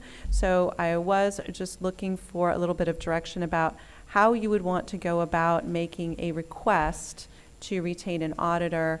I assume it would be that the county would just provide it as it was deemed necessary. You all would tell me that you wanted something, and then I would provide that information to the county commission. Is that correct? Yeah, you know, since the beginning, I think we've all discussed this, and again, due to our independence, I think that the ability to hire auditors on the outside, or if we thought it was something that did require the county auditor to do it, but that would be it would be in our judgment, and so that's the way I've always seen it being expressed by my colleagues here on the board.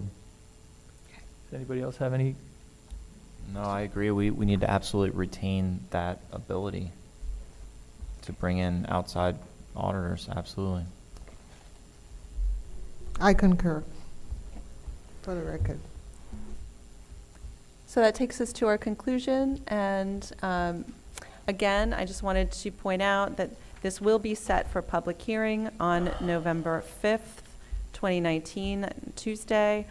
There will be additional material outlining the direction that was received from the Oversight Board today and the recommendations and requests for changes to the ordinance as presented. Right, so on November 5th, the board will direct the county administrator to publish the notices of the public hearings, and the public hearing will be on December 3rd. So Okay. on November 5th, it's just authorizing the publication, because they have to be published in the newspaper at least 10 days prior to being set for hearing, and the hearing will be December 3rd. Can you email to us the proposal as it goes forth to the board? Absolutely. As I said previously, I'm going to email it to you before The additional material, the letter that will be coming through the chair, will be emailed to each member so that you have an opportunity to let me know if I've captured it correctly.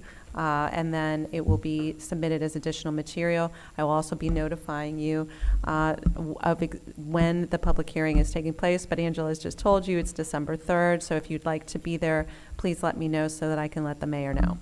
Can I ask one more question and clarify something? So what I was speaking to before was the performance auditor.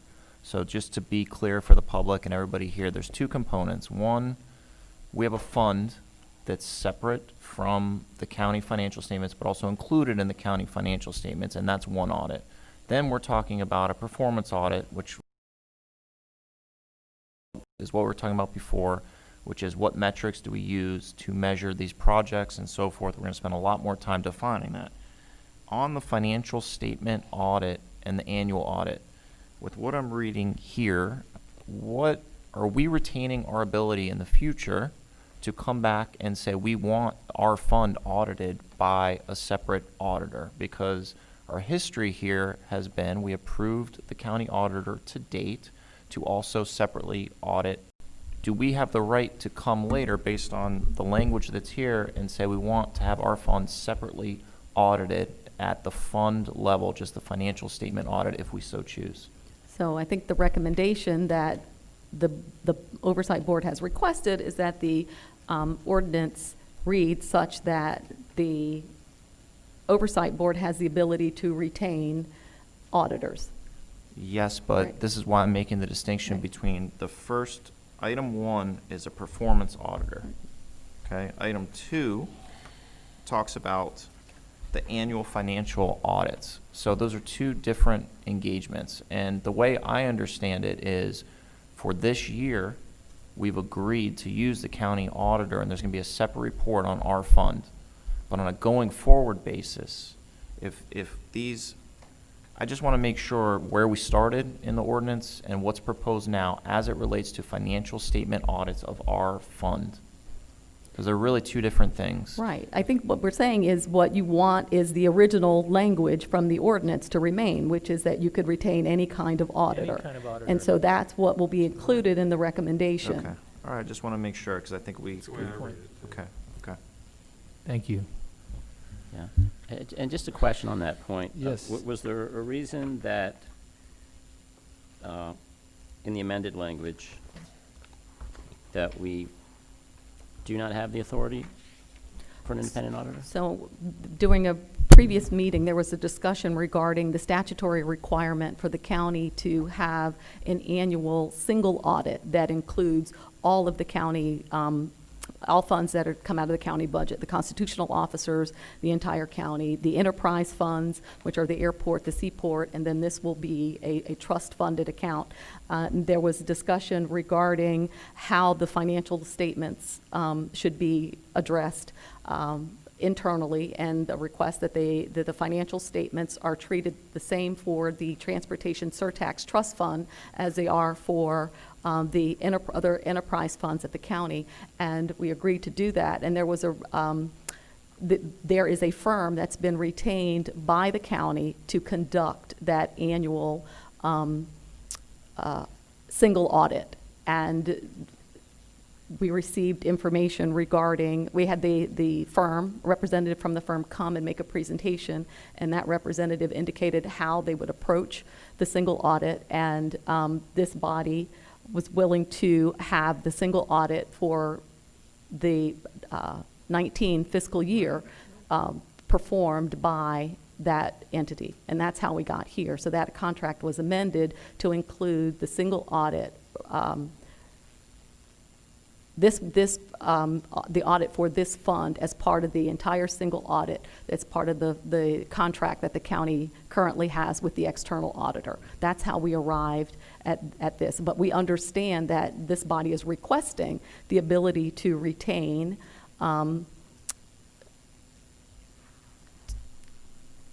auditors in general under the ordinance.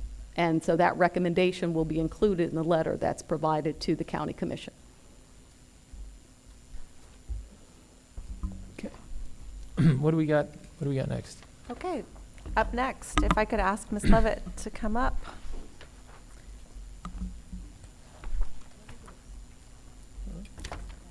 Ms. Levitt is a representative of the purchasing division that acted as the lead in the solicitation for the request for interest for performance audit firms.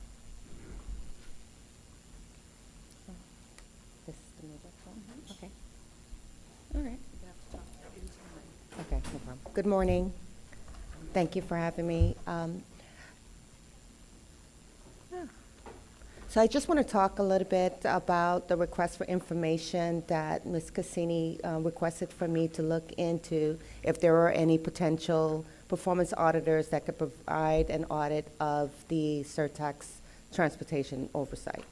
So prior to going out and taking a look and see if there's anyone that's available out there, I did do some other research by contacting other areas that have large transportation services. So I reached out to Miami-Dade County, Jacksonville Transportation Authority, and also the Tampa Bay Transportation Authority.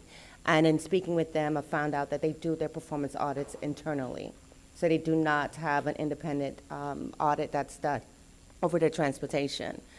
But I did also take a look at what is being done also locally and also throughout the country.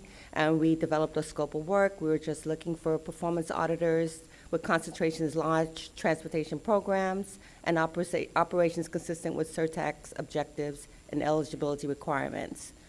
And we also told them that we were looking to provide Broward County with an avenue to demonstrate to the public that it has fulfilled the responsibilities of accountability resources.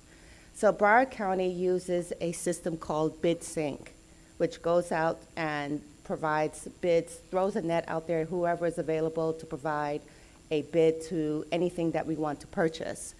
And we told them that our objective was to evaluate the management measures, looking at policy making, planning, anything that the Oversight Board is looking into for our Surtax. And looking at transit operations, public works, community bus services, compliance with Surtax requirements, and any other funded projects that may come through this body.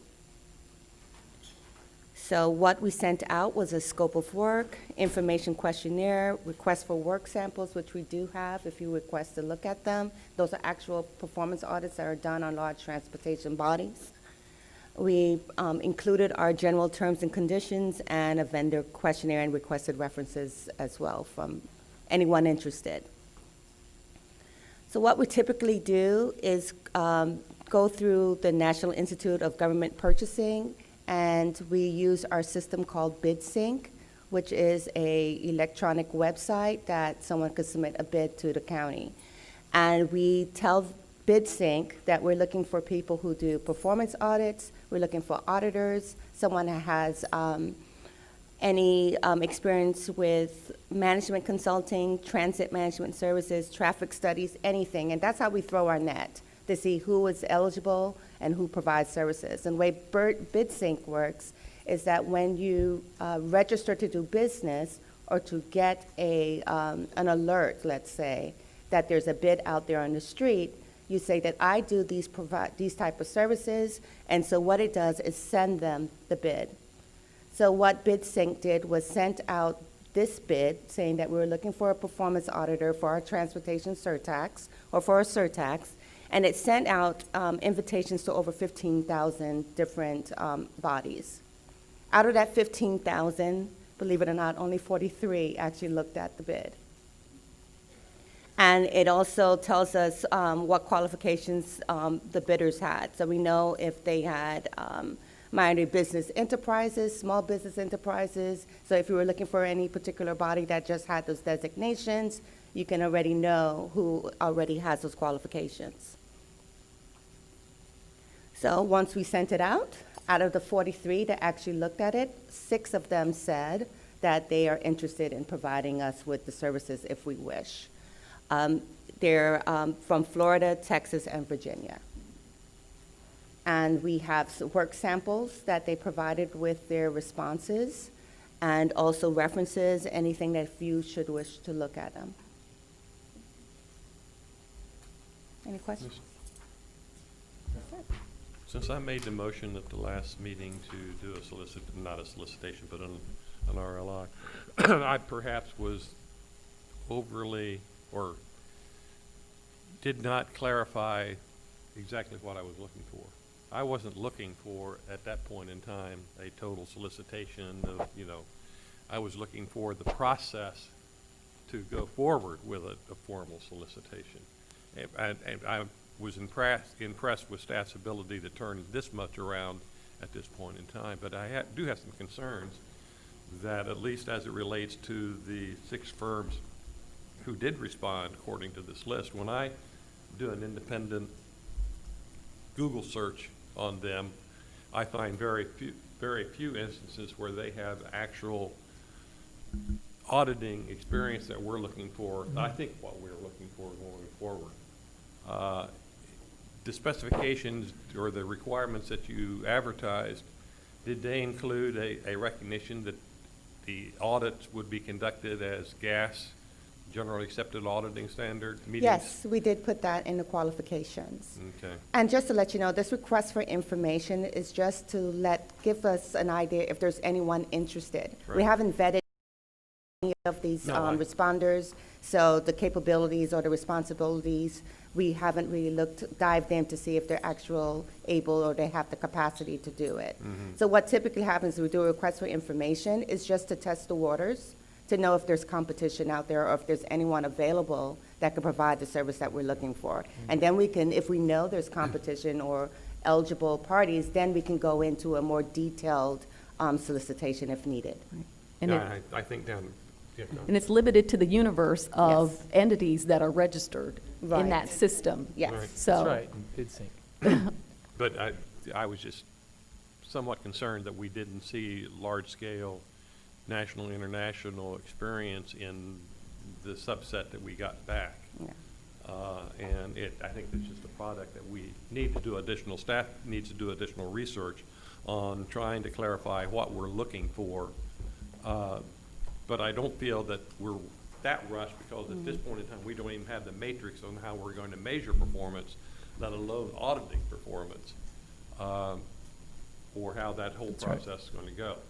I saw some of them had done some work on other Surtax projects, I think in Lee County or someplace like that, but that was the same type of quote-unquote audit that was done leading to our Surtax vote, which wasn't a gas audit. It was just a prescribed audit according to the Department of Transportation on do these projects meet Right. state standards. My take on it too is, as you move forward and we find that there are performances we want measured, you become a little more specific with what exactly it is you're measuring.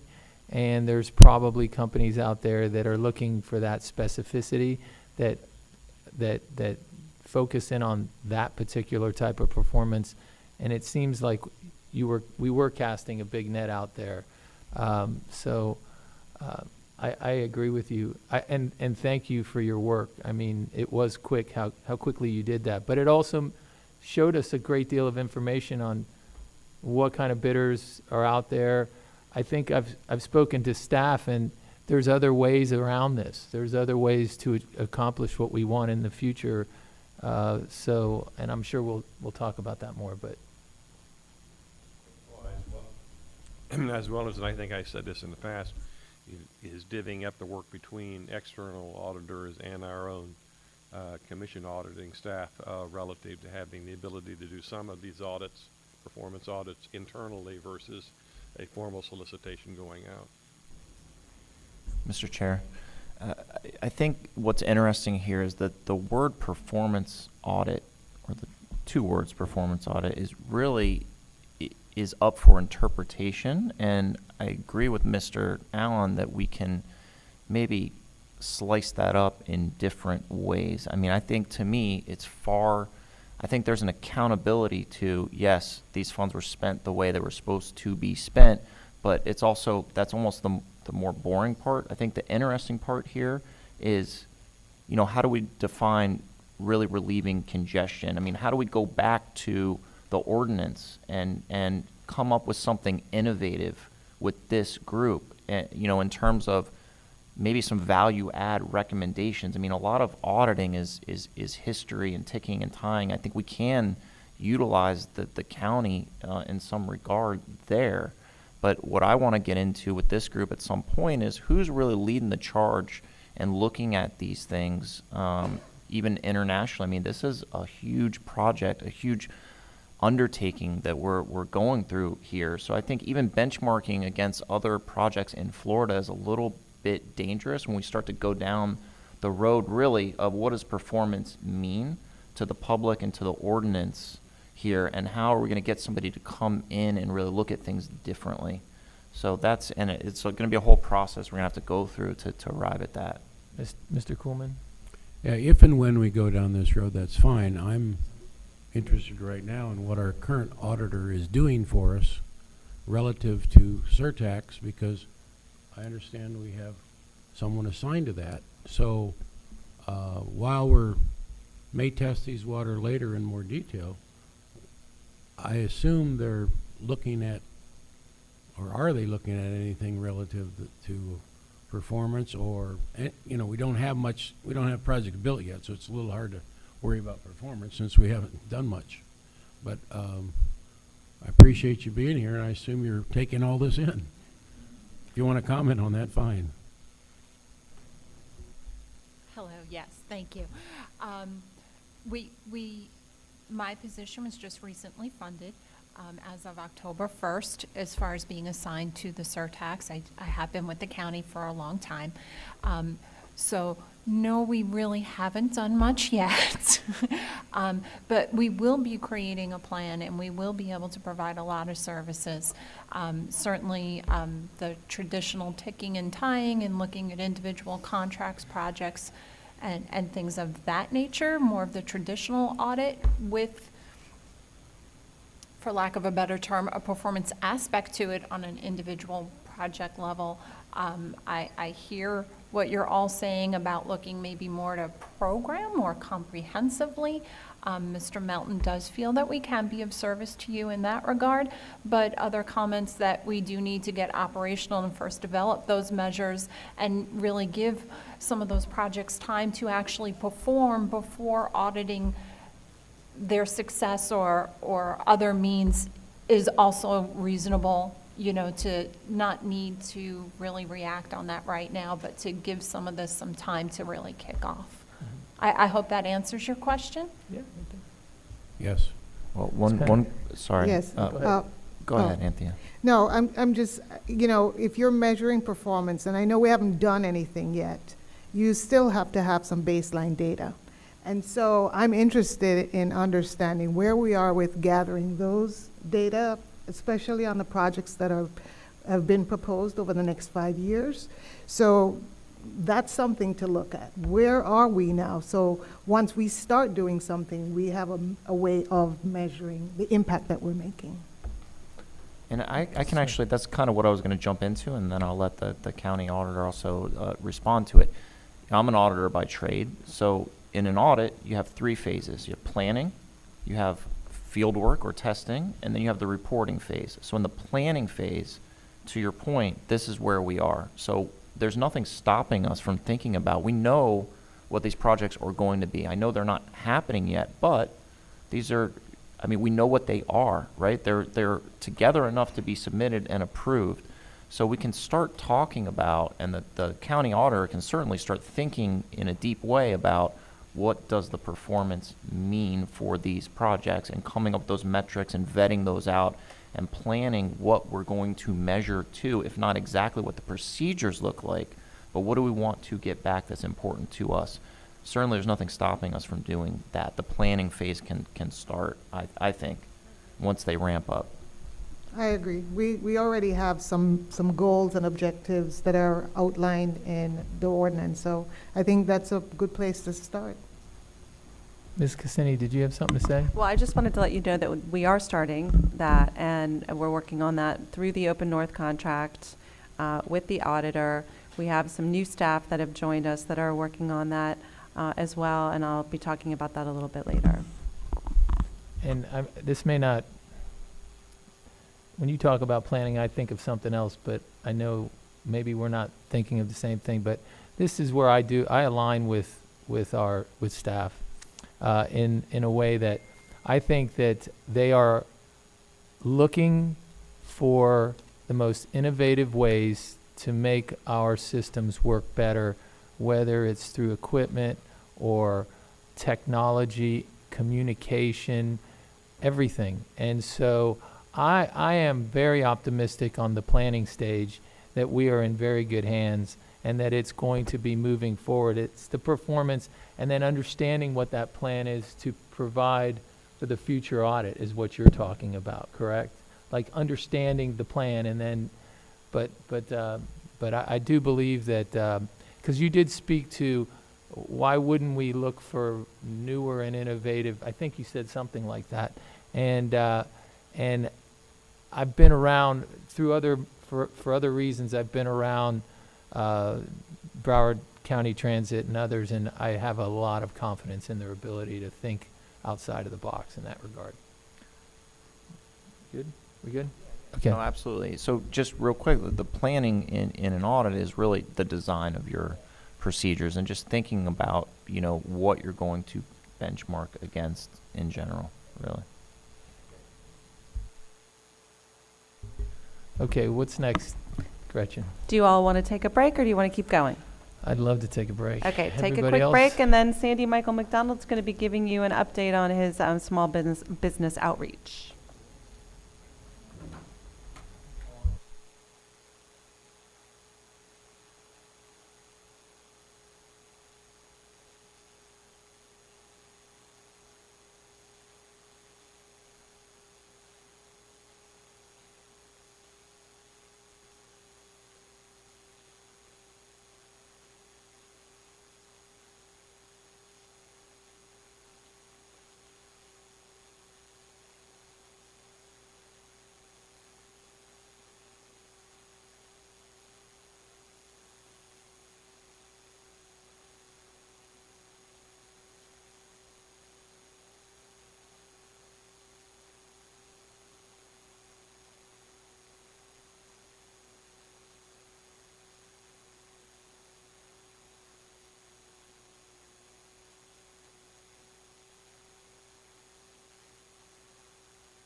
All right, let's get restarted.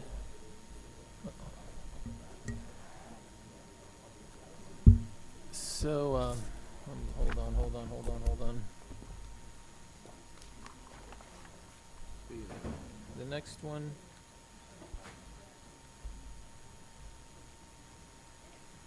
So the next item is the, is it response?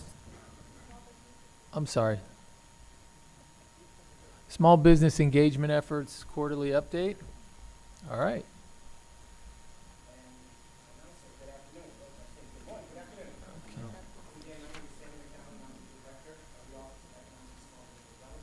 There it is.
Oh, I'm sorry, there you go. To have our small businesses begin to pay attention to what some of these future opportunities would actually be.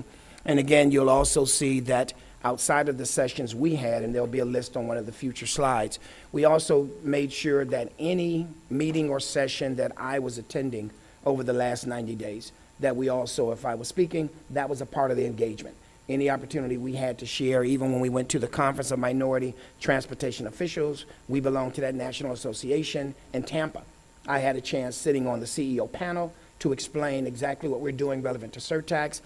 It was a good presentation. I sat next to the gentleman who was representing Hillsborough County, and he, of course, wanted to give the shout out for their $157 million of activity, and it was just so apropos that I came after him and wanted to say that we're collecting about $355. But at the end of the day, for the area, it was a good thing for all of us. These were the actual business information sessions and the dates in the different locations. One of the things that we recognize, again, Broward has over 60,000 businesses, not small businesses. In this 1,300 square miles, we talked about it before, 31 cities, we have registered over 60,000 businesses. So we know that we'll have multiple opportunities to rotate the county. We want to make sure we're doing sessions in all aspects of the county, or all areas of the county. And we certainly have already started making sure that our municipal partners recognize we not only want to come share the information, but as this body moves forward with the ILAs, with the municipal bodies, and we're taking a look at that 30% small participation goal, we want them to feel comfortable knowing our office with additional staff will be there to assist them. It's not just a requirement and we're going away. The aim is to make sure we're writing a program and we're creating the supports that the cities will recognize. We're willing to work with you in targeting and growing those small businesses in your city, getting them certified with the county, so that even beyond Surtax, The programs that the cities actually implement will also afford their local businesses to participate locally with the municipality and the county through Surtax, and in addition, just participate with the county small business program for all the things that we procure even outside of Surtax. We're reminding those cities and the small businesses last year alone, not inclusive of Surtax, not inclusive of the convention center, Broward procured over $1 billion of goods, materials, and services last fiscal year. And with that, we had our own at least 25% goal for small business participation. So again, it's just a good time for us to share additional information to what we currently do, but we did all of this since I left you in June under the name of Surtax. Some of the completed activities are relevant to these sessions. The flyers, one of the things that we recognized again in this day and age of technology, in addition to just printed material, we had to find multiple ways of getting them information out. So of course, we're working with all 31 of our cities and their business communities and their economic development offices to make sure that they're posting our information. Our staff, in a future slide, you'll see educating me. We're actually doing more in terms of social media. Again, we want to make sure whatever a conduit or a vehicle we can use to drive the message, we're actually doing so. Additional advertising, and you'll see a budget spread in a future slide. We are buying advertising. We're looking at everything from the Sun Sentinel to our local papers and some of our regional papers. We're going into some of the free subscriptions and trade magazines. The idea is that these 3 months is just the beginning to what we recognize over the next 18 to 24 months. We have to have an approach and a strategy for local advertising and promoting of Surtax. Then regional promoting and advertising of Surtax, statewide, and yes, we'll eventually get to going outside the state doing the same. E-Blast. E-Blast is an advantage for us because in all of our meetings and sessions, including our 31 cities, we afford small businesses or just those of interest to subscribe to our BAW, our Business Assistance Weekly. It's a newsletter that comes out every Wednesday about 6:14. And again, for the last 3 months, Surtax has been headlining that E-Blast. But E-Blast affords us for anyone who comes into our system under my weekly subscription. Now that I've captured that email, we're then going to make sure that they're part of our repeater emails, especially as we move forward with Surtax.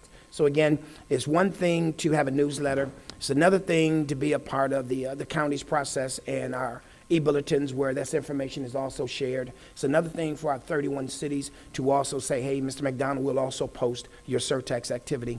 In addition to that, it's a greater thing when we currently start with our e-blast number. We're approximately at 17,000 plus businesses and or interested individuals who are trailing us.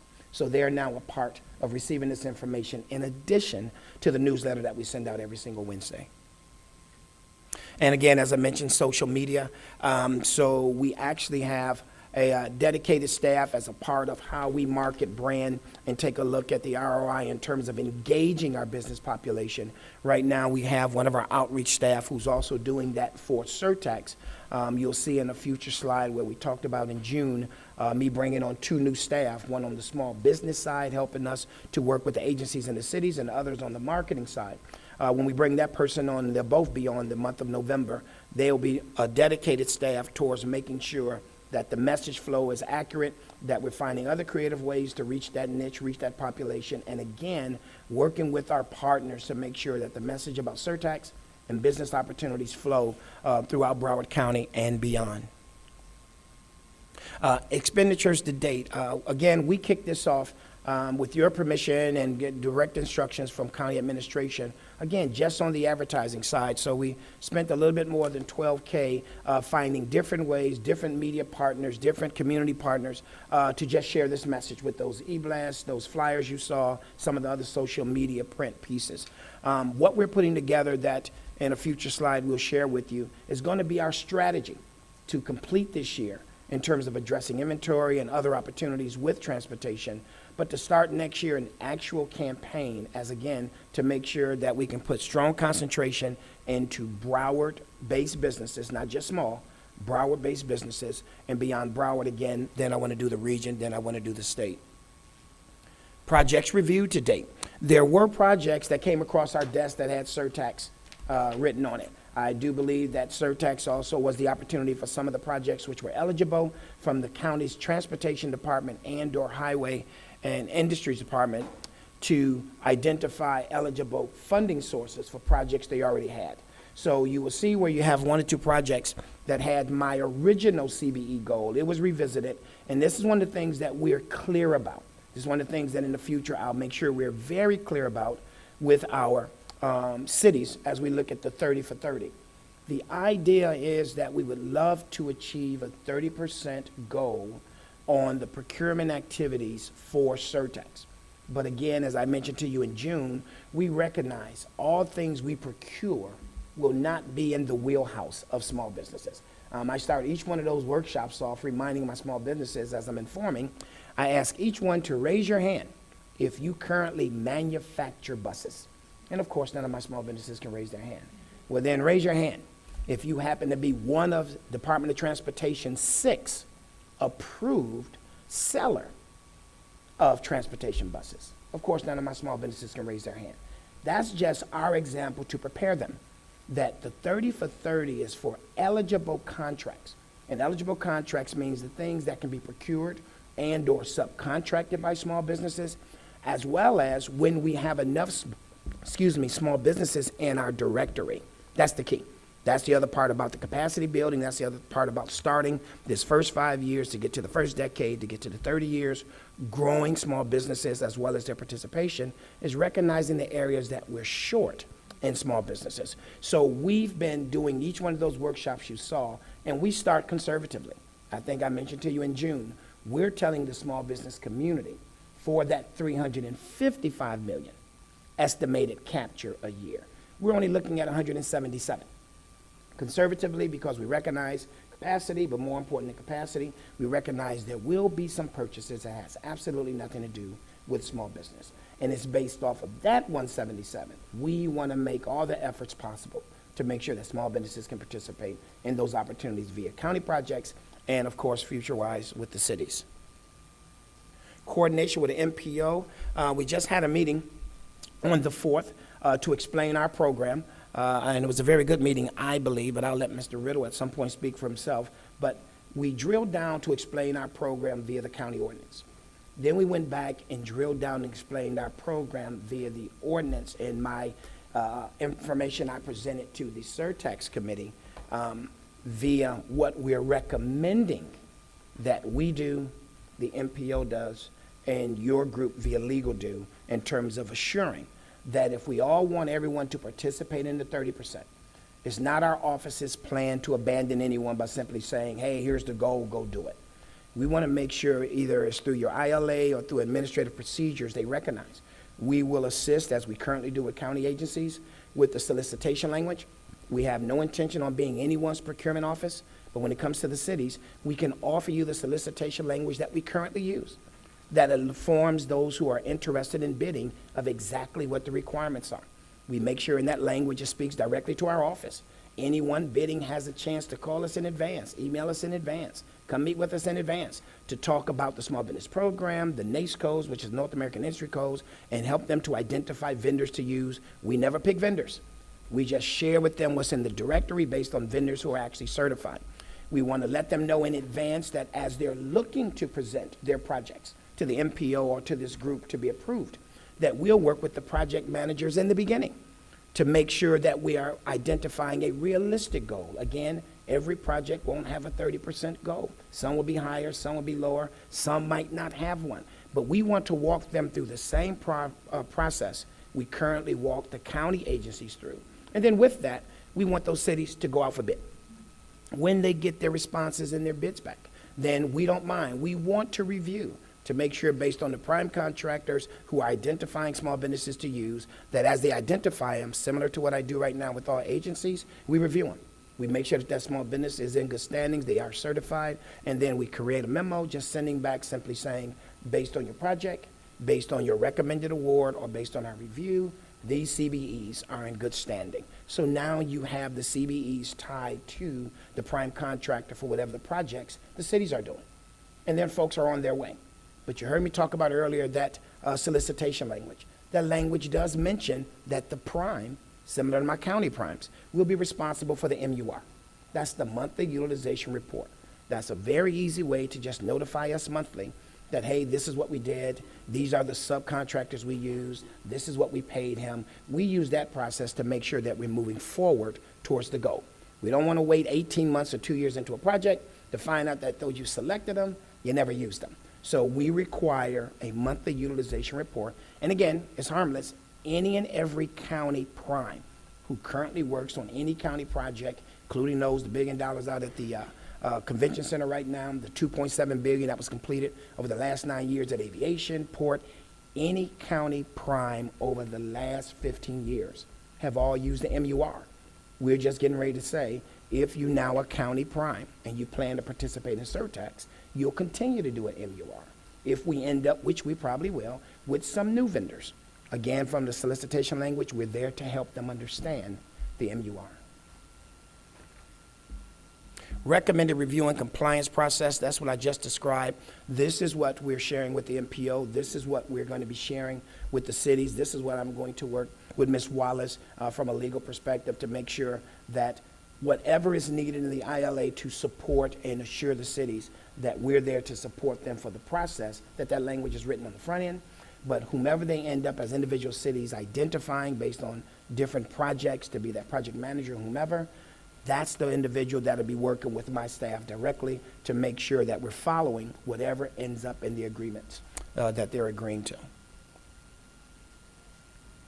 And the phase 2, and again, this is just our play. Again, we're going to be working closely with Ms. Cassini and the marketing side of the overall picture of Surtax, and we're certainly going to fall in line with whatever ends up being the identified branding. We want to make sure that we're all consistent and sharing and telling this message not only in the county, but once we go outside the state, certainly.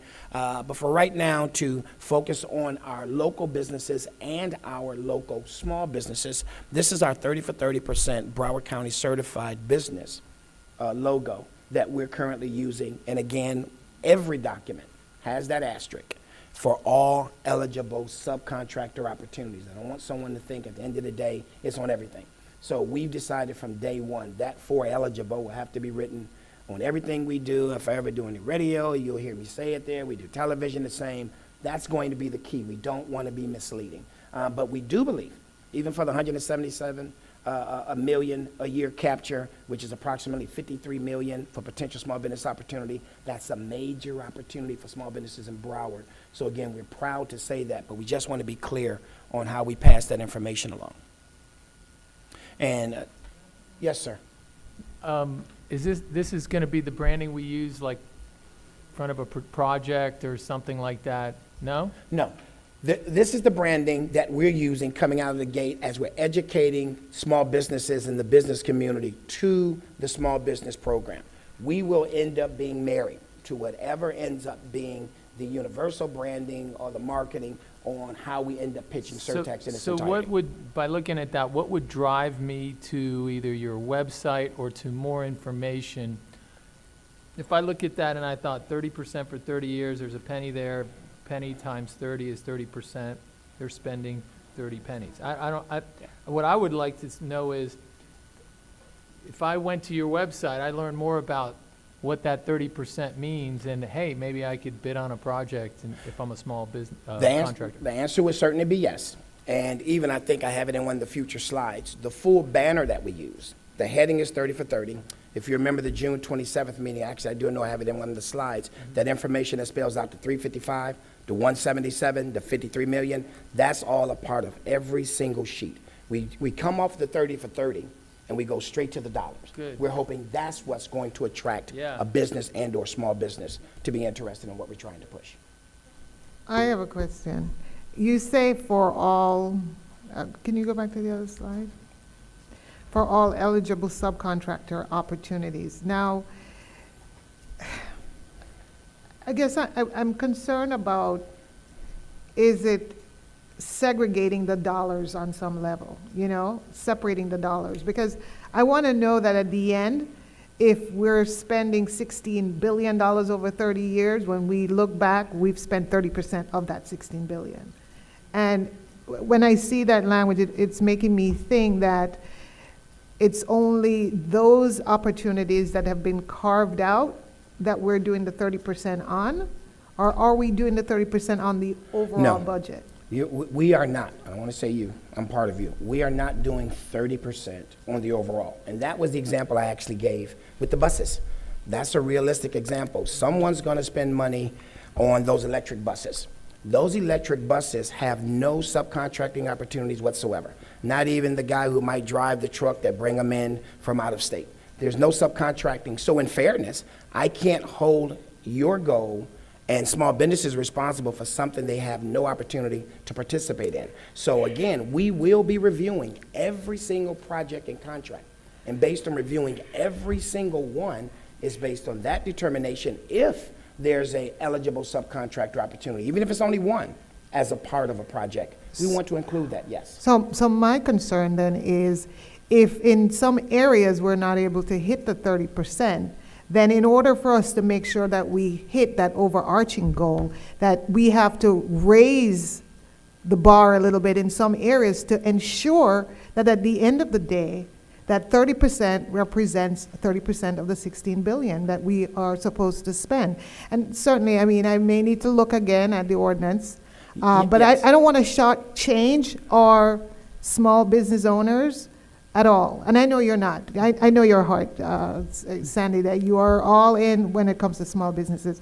But I wanted to make sure that there's clarity where that is concerned, because it sounds like the potential 30% has been reduced. And ideally, I say, open it up more opportunities in areas where we can utilize small businesses, and so that we can effectively meet the full goal of 30% of 16 billion. Well, we might need to certainly have a meeting for more clarity, but this one I actually remember from the day at the dais when the commission was asking.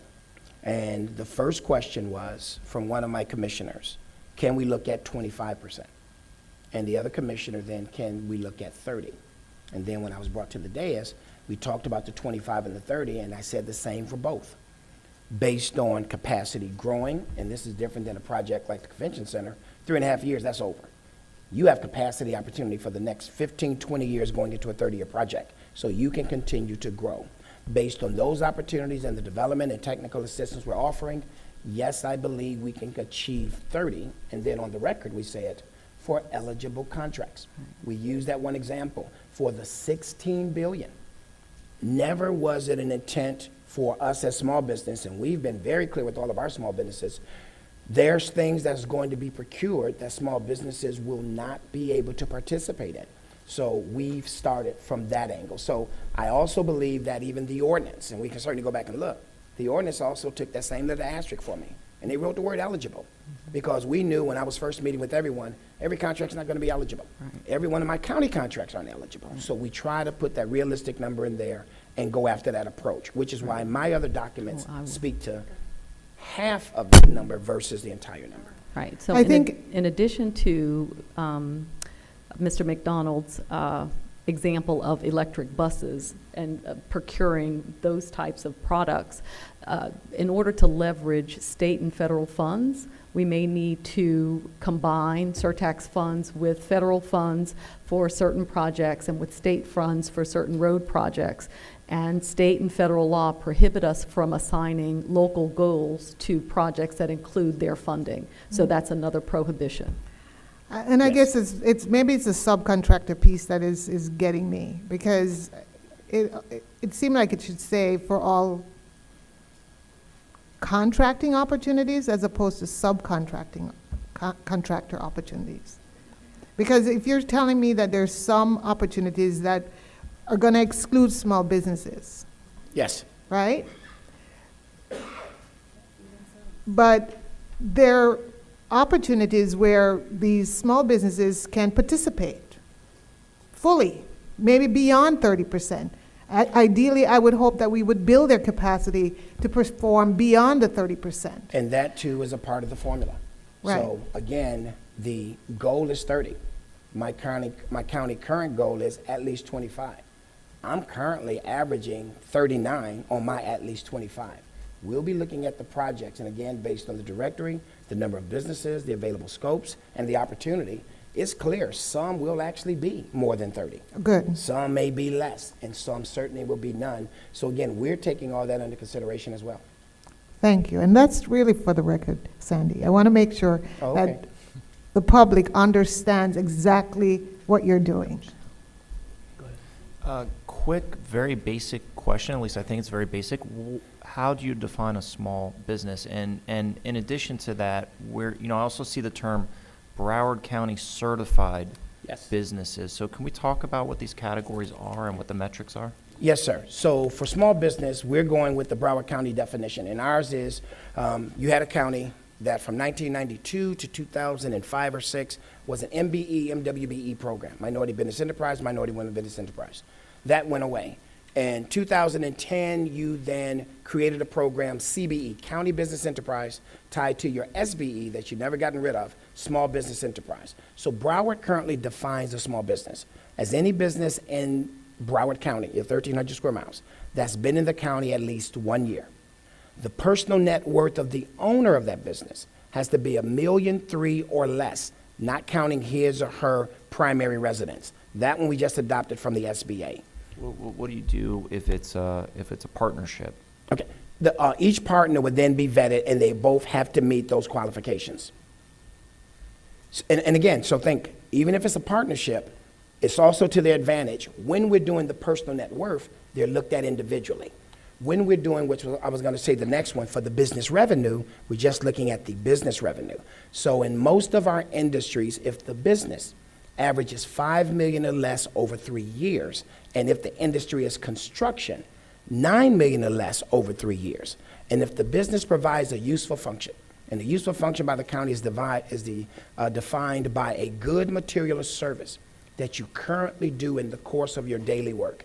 If the business or the applicant fits into there, that's our definition of a small business in Broward. If you remember back in June, we gave you the SBA numbers, we gave you the census business patterns. Over 80% of the businesses in Broward are 20 employees or less. So within that regard, our existing program, we just want the same format for the Surtax program, and as well as the directory, that's on our website. Any prime contractor, any interested business, anyone who just of interest can go to our Broward.org, go to the Office of Economic and Small Business Development, click on a directory, and put in your word search or the NAICS code, that North American Industry Code, and you'll see the list of businesses who are certified based on their eligibility in that actual industry. Okay, and then in terms of Office of Economic and Small Business Development, on the economic side, do you partner with other groups like Broward Alliance or Yes. the Florida Chamber? When we start talking about going outside of the state and things like that, I would think partnerships would make a lot So of partnerships sense. are key, and I smile when I say that, and Bob Swindell smiles too, because most folks really don't know the history. The Alliance isn't the Alliance alone. The Alliance is my public-private partner. I'm their public side, they're my private side. We're the #1 seed for the Alliance. But again, based on how it's identified, we're also clear to support them by making sure everyone understands. Their agreement with the county is in 8 target industries. So their job on behalf of us is business retention and recruitment in those target industries. We love them so much that we love them because beyond those 8 industries, on behalf of all 31 cities in the county, they're still willing to work with us even in other industries. As you know, they even go outside of industry as the homeless initiative, that they also work with us in that regard. So we recognize that the partnership is certainly bigger than our office, but that is the economic development side of our office. For the things outside of the 8 industries, my staff work with the 31 cities to make sure that things beyond the 8 are also being addressed. But as a partnership, every project or QTI that comes from the Alliance, we're the group that submits that to the commission. So we believe, as you do, in partnership. Sandy, I have a question. I still, that subcontractor language is just nagging at me.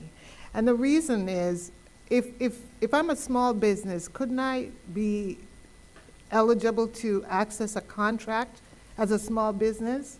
And I guess that's the piece that's not clear for me. So the next step I should probably say is for these, and that was talked about even that day at the commission meeting.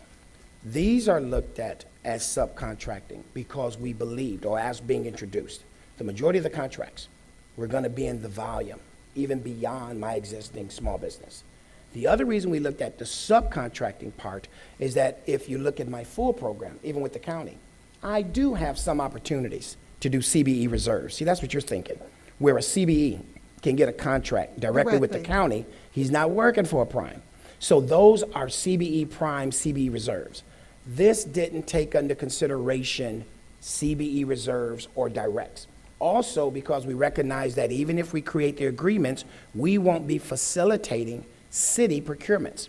We'll be partnered with them in terms of language, small business participation, and monitoring, but not the actual procuring. So in that regard, we didn't do the CBE reserve. So in these, it's not scheduled where our CBEs will be the prime contractor. It's scheduled where our CBEs will be the subcontractor for the different disciplines on these projects. So what you're saying essentially is, on prime deals, your goal is to hit 30% on subs. Yes. Okay, and it doesn't even consider a prime deal that might be small enough for a small business to get the deal, right? To get it directly on their own, If they no. get it Yes. directly on their own, if you added that would be, if you added 100% into your equation, it would up to 30%, because there are deals out there, Yes. a $500,000 deal that they could bid on and win, sidewalk or something like Yes. that. But you're just trying to hit, hey, if you're a prime and you're doing a deal for us, you need to hit 30% on your subs. You need to hit 30, yes. You need to hit 30, and again, as mentioned earlier, sometime more than 30. And again, that's what we'll be working with the city on, that's what we'll be working with our agencies on, especially if the scopes and the multiple scopes, and if we have that robust number of small businesses. I mean, it's just natural. We're not gonna run just because I hit 30 and stop. If based on scopes and based on businesses, I can get 37 or 42, we really do want it, because the more we can put our businesses to work, does sustain the opportunity. So that we want to be real clear about. And one other thing, just from perspective, if you were doing a $50 million project, he could hit, by hitting 30%, he could hit $15 million worth of hits with little guys. I'm calling them little guys. I'm probably pretty close on that line too. But anyway, but you would be hitting with small businesses. You would be your net would go out further. You'd be getting a bunch. And then you will get those 1 or 2 or 3 small projects, and yeah, they'll go to small businesses as well. And I'll add to that, because we're looking at one of these right now with transportation. You take an example in that regard, and though I don't have my CBE reserve in place, there will be primes who will say to us, well, Sandy, I just don't feel like herding cats, so I'm not going to go out and get 20 of yours. That's fine. If you want to afford 3 of my small businesses, and you're one example, to be $5 million a pop, that's great, because the whole idea is to grow them outside of the small business capacity. And that's one of the best things that could ever happen, because now that small business will be scaling up.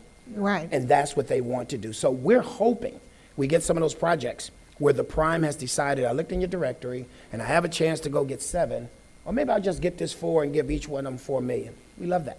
And any one of my vendors would love the $4 million contract versus the $400,000. Okay, got it. One quick follow-up. So, and maybe you're going to get into this, so I don't want to cut off where you are in your presentation. What does the pairing process actually look like? I mean, I just thought of that when you're talking about primes and subs. So, you know, I'm a sub, I'm a small business, I want to go after something. You know, is there, I just get in touch. I know you have probably facilities and ways to facilitate this, but is it just on me to sell myself to them, or, you know, is there any, or are you going to be looking at this and saying, look, you know, I know you're a small business, but you're taking a huge percentage of these opportunities, and these other people that maybe are qualified but they're not as good at sales or have the connections. I mean, is it going to become just like every other business where there's fierce competition and not everybody does have a shot? Okay, well, I'll say it this way, and actually we just said this in our contracting opportunities meeting last Thursday. First of all, and I don't want to apologize for it, it is business. So every one of them at some point decided to go into business. But via Surtax and the county program, and it doesn't happen all over the country, someone has decided that they wanted to run a small business program to help those businesses. So yes, from your capability statement to your 90-second pitch, you need to be able to sell yourself. But to help you, that's where the meet and greets come in. That's where the projects with the prime in advance of BidSync. We bring them in the room with the prime and the small, and we allow them to meet each other. And then we also share the additional information And that's where, later on in the slide, we start talking about capacity building. That's where we're now reviewing with our existing small businesses. This is the chance to be honest and upfront. We certify, we don't qualify, but some of you have a chance right now over the next 90 days, 120, whether it's access to capital, whether it's bonding and insurance, whether it's honing that skill better, whether it's working on better marketing material. Let's begin to give you whatever's necessary in that capacity void, so then you're in that position as these contracts begin to roll out. And then we recognize also in that same area, from the competition standpoint, it's in the favor of all of our existing businesses to not only get certified with the county, but certainly in their hometown or the community upon which they are in Broward. Because again, if I took the 60,000 number as an average, I know more than 10%, but I'll just say 10% are eligible for the small business. So that means that's 6,000 businesses in Broward that ought to be certified. Guys and girls, I got 615. So at the end of the day, there's room, and those who are now willing to do the homework are going to have the best chances. But we are going to grow this population, and not just to have a big number, but to have more competitive opportunities for a better value for the cities and the county as they're procuring the services.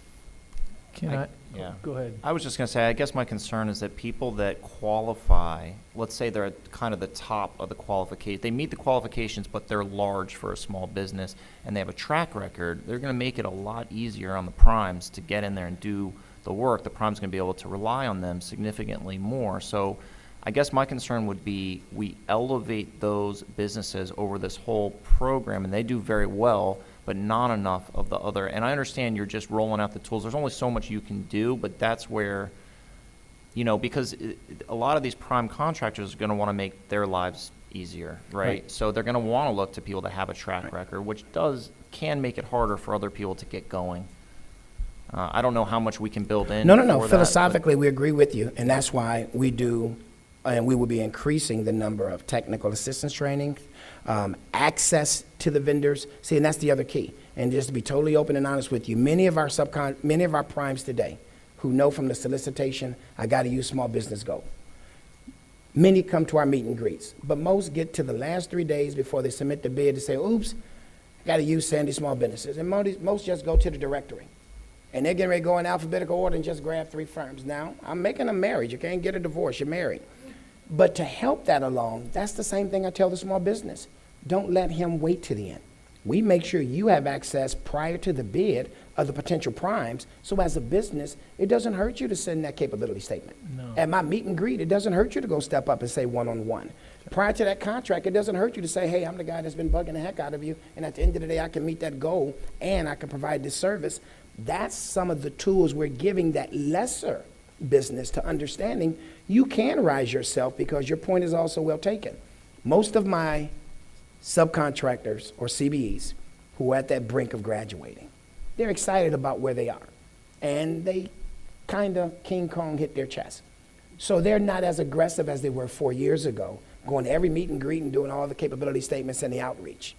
My other ones are, and we're starting to see that trend, that a lot of those who haven't been selected have been getting selected because they're willing to put in the work. So in the end, we're just saying as an office, we're here for the business. Whether you're almost at the plateau and you're leaving me, or you just got in the game, there's tools that we can give you as well as support. And then one just real quick follow-up. How often do they have to qualify? So say somebody, this program's going to go on a long time. Is it annual? How often do they have to say, here, I'm certifying? They do an annual renewal. They never have to do the application again. All they're doing, I'm government, you're just giving me your updated taxes and you're signing the affidavit simply saying I still meet your criteria.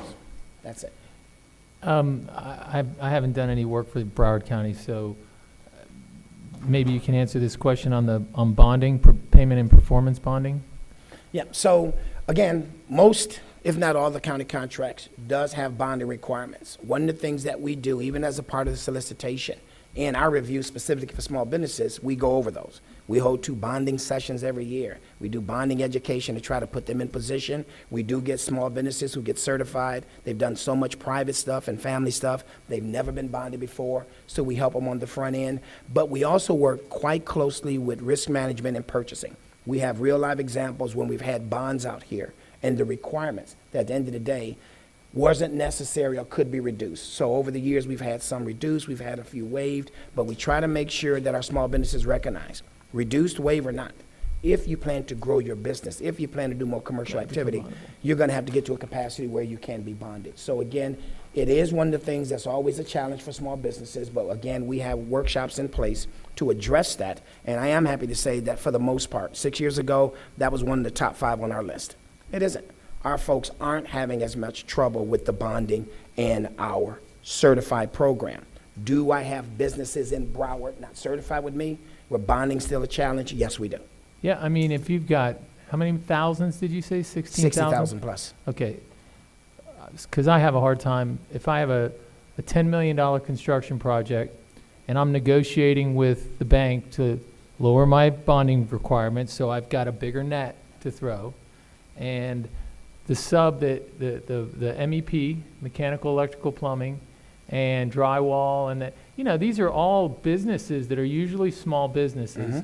They're coming in at $500,000, $800,000, $1 million contract. It's going to keep them busy for 12 to 14 months.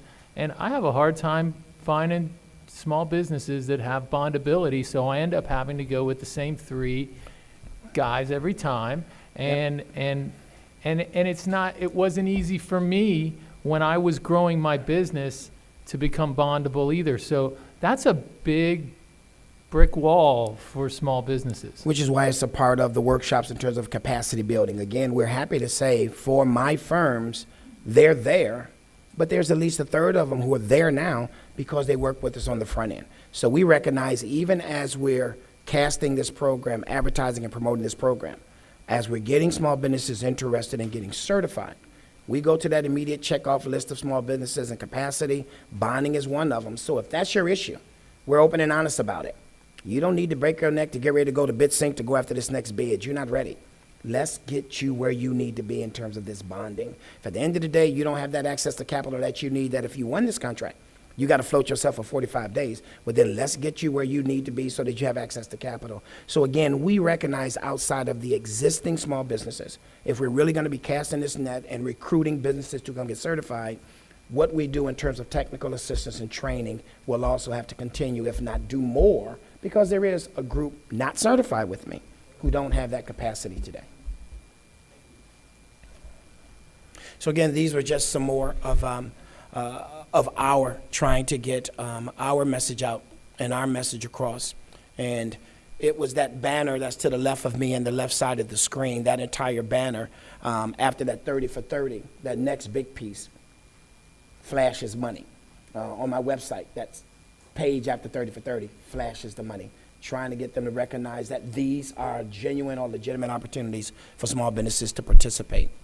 Recruitment, as mentioned earlier, we're closing out on the interview process. We plan to have 2 new individuals under our belt on behalf of Surtax starting about the 3rd week of November as our staff. One is for my outreach side and the messaging, and the other one is for the small business side that'll be working with me. And actually, my small business manager is in the room today, Freddie Castile. So Freddie and his team will be the ones specifically working with the cities to, again, make sure post that ILA and post and prior to any bid opportunities, they are not abandoned. They recognize that our office, our directory, and access to our small businesses will be made available to them. And for our upcoming activities, this is something that I did mention. I'm going to close the year out with 2 more workshops dealing with Surtax. The one that we've done 6 times now, I'm going to do that on November the 7th again. But then on November the 25th, we're going to do an IT focus. We've had a lot of folks to attend our meetings, and it's the IT side that they're all intrigued about, and the signalization and the smart community and all those directions. Everybody got an app for everything. Everyone wants to know where they can participate. So we got with the county staff, Surtax staff, and on the 25th, we're going to do a session specifically centered around Surtax and IT. New and out-of-market initiatives. Again, you heard me mention back in June, we have some current vendors that we recognize that are outside of this county. So we want to go into 2020 as I continue in Broward. I then want to start making sure I'm focusing on South Florida and this state. We want to do that for the duration. We're trying to get ahead of the curve for all of 20.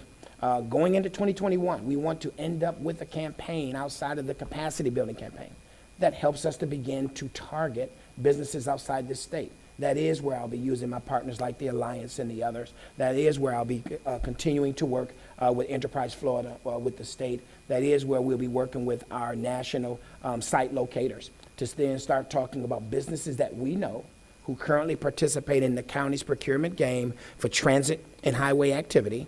And again, it'll be about getting them excited about the whole story of Surtax.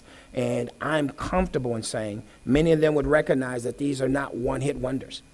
Oh, we didn't know you guys had 30 years of activity on the horizon, and then comparing that to the other groups in this area, that's worthy of setting up a shop in South Florida, specifically Broward. How did you pick Michigan and Georgia?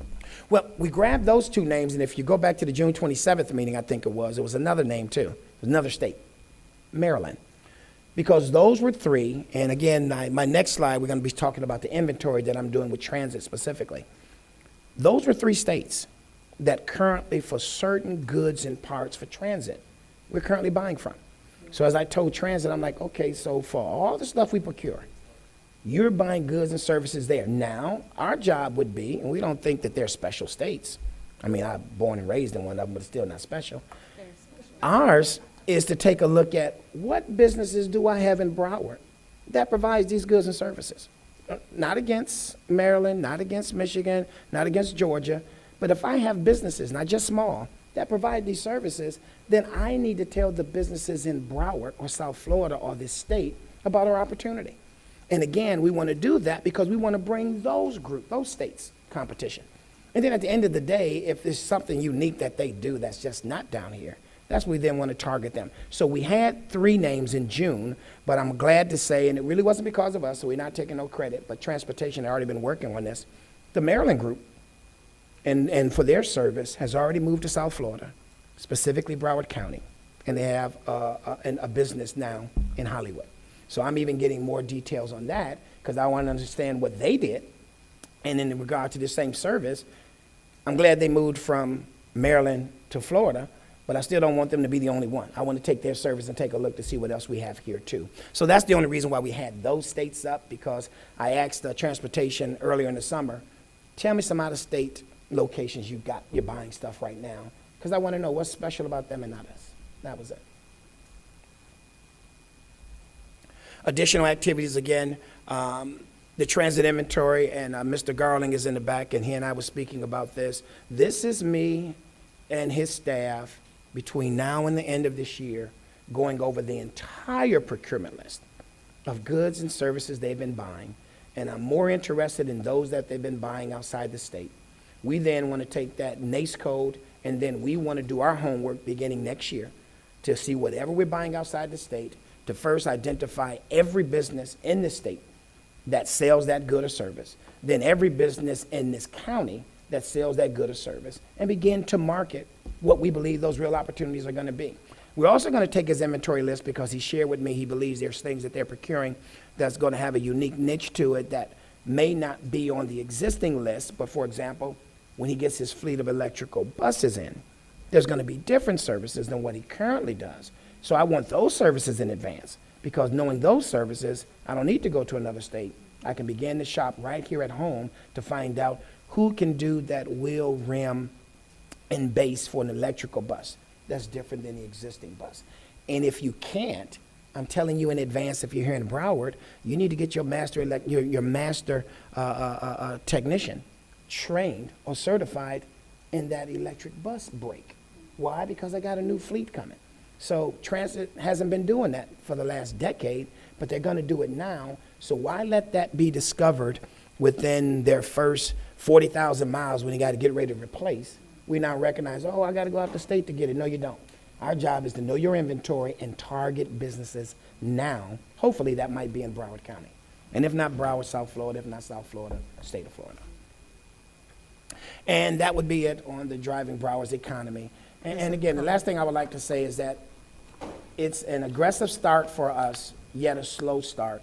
Because again, the more information that we get, the more data, the more information on the projects, in addition to what's already out on the website. Each one of our business meetings, we have the link to the website. We're telling them to start paying attention now.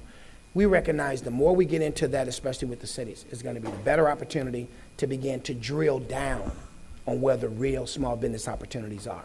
So we've been very open and honest with our small businesses. This is a good chance to do your homework to understand the program and the opportunities and even the projects from the city to the county. But as we go into next year and we're able to drill down, we'll be able to talk about the specific industries. And that's where you as a business begin to make a decision on how you want to participate competitively in this process going forward. So I thank you for your time. Just a comment. I know I asked quite a few questions earlier, and I do that because I want to get some things on the record.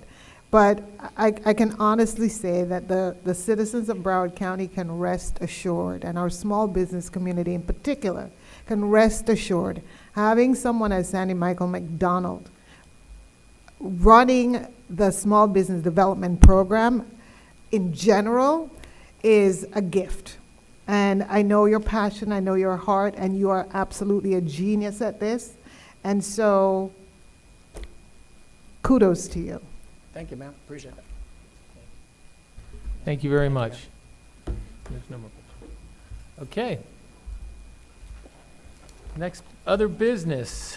Chair's report. I think I've spoken too much today. So I'm going to go to, does anybody, any of the members have anything that they'd like to report? Yes, Mr. Smith. One quick comment/question. Can we just state real quick how many open positions we actually have on the board and what the categories are? Is it just one that's open, or do we have one from before? No.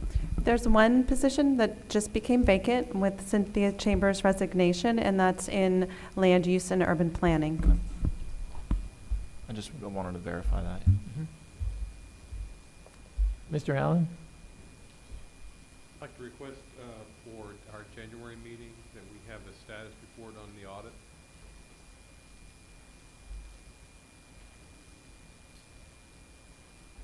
Financial audit. Anybody else? Okay. I just want to thank Angela and Gretchen and team for their hard work, their diligence, and just helping to guide us through this process. I know it's new for everybody, and we all want to do the best job. And we know for sure that the county commission is behind us, and Bertha and everybody at the county is certainly supportive of this. This is part of your vision to begin with anyway, right? Even before the oversight. But I know we asked some pressing questions, but it's because, one, we're trying to better understand the process, but also we're all very diligent and committed to the tasks that we were authorized to do on this board. And so we just want to say thank you on behalf of the board. I want to echo that. Good. I agree. I ditto that. And I'm sorry, I am going to say something. We had a presentation in front of the downtown council. Wasn't it the downtown council? It was a group of business people in downtown, and staff did a fantastic job. And there must have been about 100 people there, and they really, it was eye-opening to them. And when it was finished, I had several people email me later and say, "This is fantastic." So outreach, continuing outreach, I think is very positive. I think people that need to understand what it is that's going on, because the more we tell people, and I know that's part of our charge, but the more we tell people, the more excited they get. And I think we get a lot of support when we educate the public. So you guys did a great job, by the way. Do you want to take over? I just have a couple of things. I know we're running a little bit behind, but I wanted to talk a little bit about the January 23rd, 2020 meeting agenda besides the item that was just requested by Mr. Allen. I did receive an offer from Monica Sejas, who is the Executive Director of the Citizens, the CITT in Miami, which is very similar to the Independent Transportation Surtax Oversight Board. They've had their Surtax in Miami-Dade County since 2002. They have a lot of lessons learned. I actually served on a panel with her last week, and she offered to come and speak with you all if that's something you'd like to do. The MPO will have a prioritization process that they can, the Surtax-funded MPO staff will have a prioritization process that they can present to you at that time. So it will be a rather long agenda. I wanted to just get a feeling from the members. That would probably be a full-day meeting based on the agenda that I'm looking at right now, or at least a 9:30 to 3:30 type of time frame. Is that something that the members are amenable to? Did we pick a date yet in January? They're always the fourth Thursday. That is what you all selected, so it would be the 23rd of January. But we don't have, it's not on the calendar yet. No, though. I haven't sent them through. I've been waiting to get some direction from you all. If you don't want to meet on the fourth Thursday, you just let me know and we can look at other dates. I don't mind in general. On that particular day, I have a conflict. I could try to clear if it works for everyone else. I could do my best to clear it. For next year, maybe we should go to the 3rd. Come on, guys. Hey, so I typically block out the whole day, knowing that these are long meetings. And for 1 day out of the month, you got me. So if you want to do a longer meeting, I'm in favor of it, but I do defer to my colleagues on whatever their schedules will. I block out the whole day too, so it's okay. So do I. Yeah, in terms of the duration, that's fine. Okay. And you'll let me know, Mr. Smith, if that's something that you are able to move. You've been receiving emails from Mr. Wolf, a Broward County employee, about how to access your new Broward County Oversight Board email addresses with your multi-factor authentications. And I just wanted to also, from a 2020 calendar, do you want to, at the January 23rd meeting, select the calendar for the rest of the year, or do you want to make an effort to do that at this time? From my perspective, the fourth Thursday, we went through that already. I know. I'd really like to stick with the program. So I will tell you that in the month of February, you will have very little action items. I mean, unless there are discussion items or follow-up or status reports that you all request as a result of the January 23rd meeting, you would have the opportunity to take that particular month off, because you will have some very, very hard work ahead of you in March and April when the municipal prioritization process and the county's second supplemental comes forward. As long as those meetings are at 9:30, we can still live with the 4th Thursday. Can you detail those months in which we're going to have significant issues to meet on? I mean, you've got the Yes. MPO prioritization. So based on the budget process. So, I mean, so we could then, in January, decide which of those months that we want to either meet or Absolutely. not meet. So I can do that in a formal presentation in January. I can tell you now that March, April, and June are going to be very demanding meetings. The March meeting will likely include the municipal prioritization process coming from Surtax-funded MPO staff. Your April meeting will include the rehabilitation and maintenance projects coming from county staff. The June meeting will be an approval of, unless we do a workshop process again as we did last year, it would be a review and approval of county FY 2021 budget requests, because that's right before our board goes on break and kind of at the tail end of our budget process. So that's what I know thus far that I can share with you. And like I said, I'm happy to put a presentation together for the public's benefit. The last thing I have is just that we have been doing a lot of outreach and education. We've been receiving requests almost daily for presentations. I've done 8 presentations in the month of October. I have 12 and counting requested for the month of November. So we are getting out there, we are telling our story, and finally, and most excitingly, my favorite announcement to make is that we have 2 new wonderful employees, Surtax-funded employees that you all approved back for FY19, finally onboarded. I'd like to introduce you to Annette Lewis. She is going to be serving as your finance manager. She has a very, very long background in both government and the private sector as an auditor, and I'm really looking forward to her being able to support us and provide us with the forecasting and the types of financial information that you all have been requesting. And then Alex Mayorga, who is your program performance analyst. He's going to be working on performance measures, baseline data, and developing some of the metrics that you all were asking about earlier, and working very closely with Surtax-funded MPO staff and our municipalities.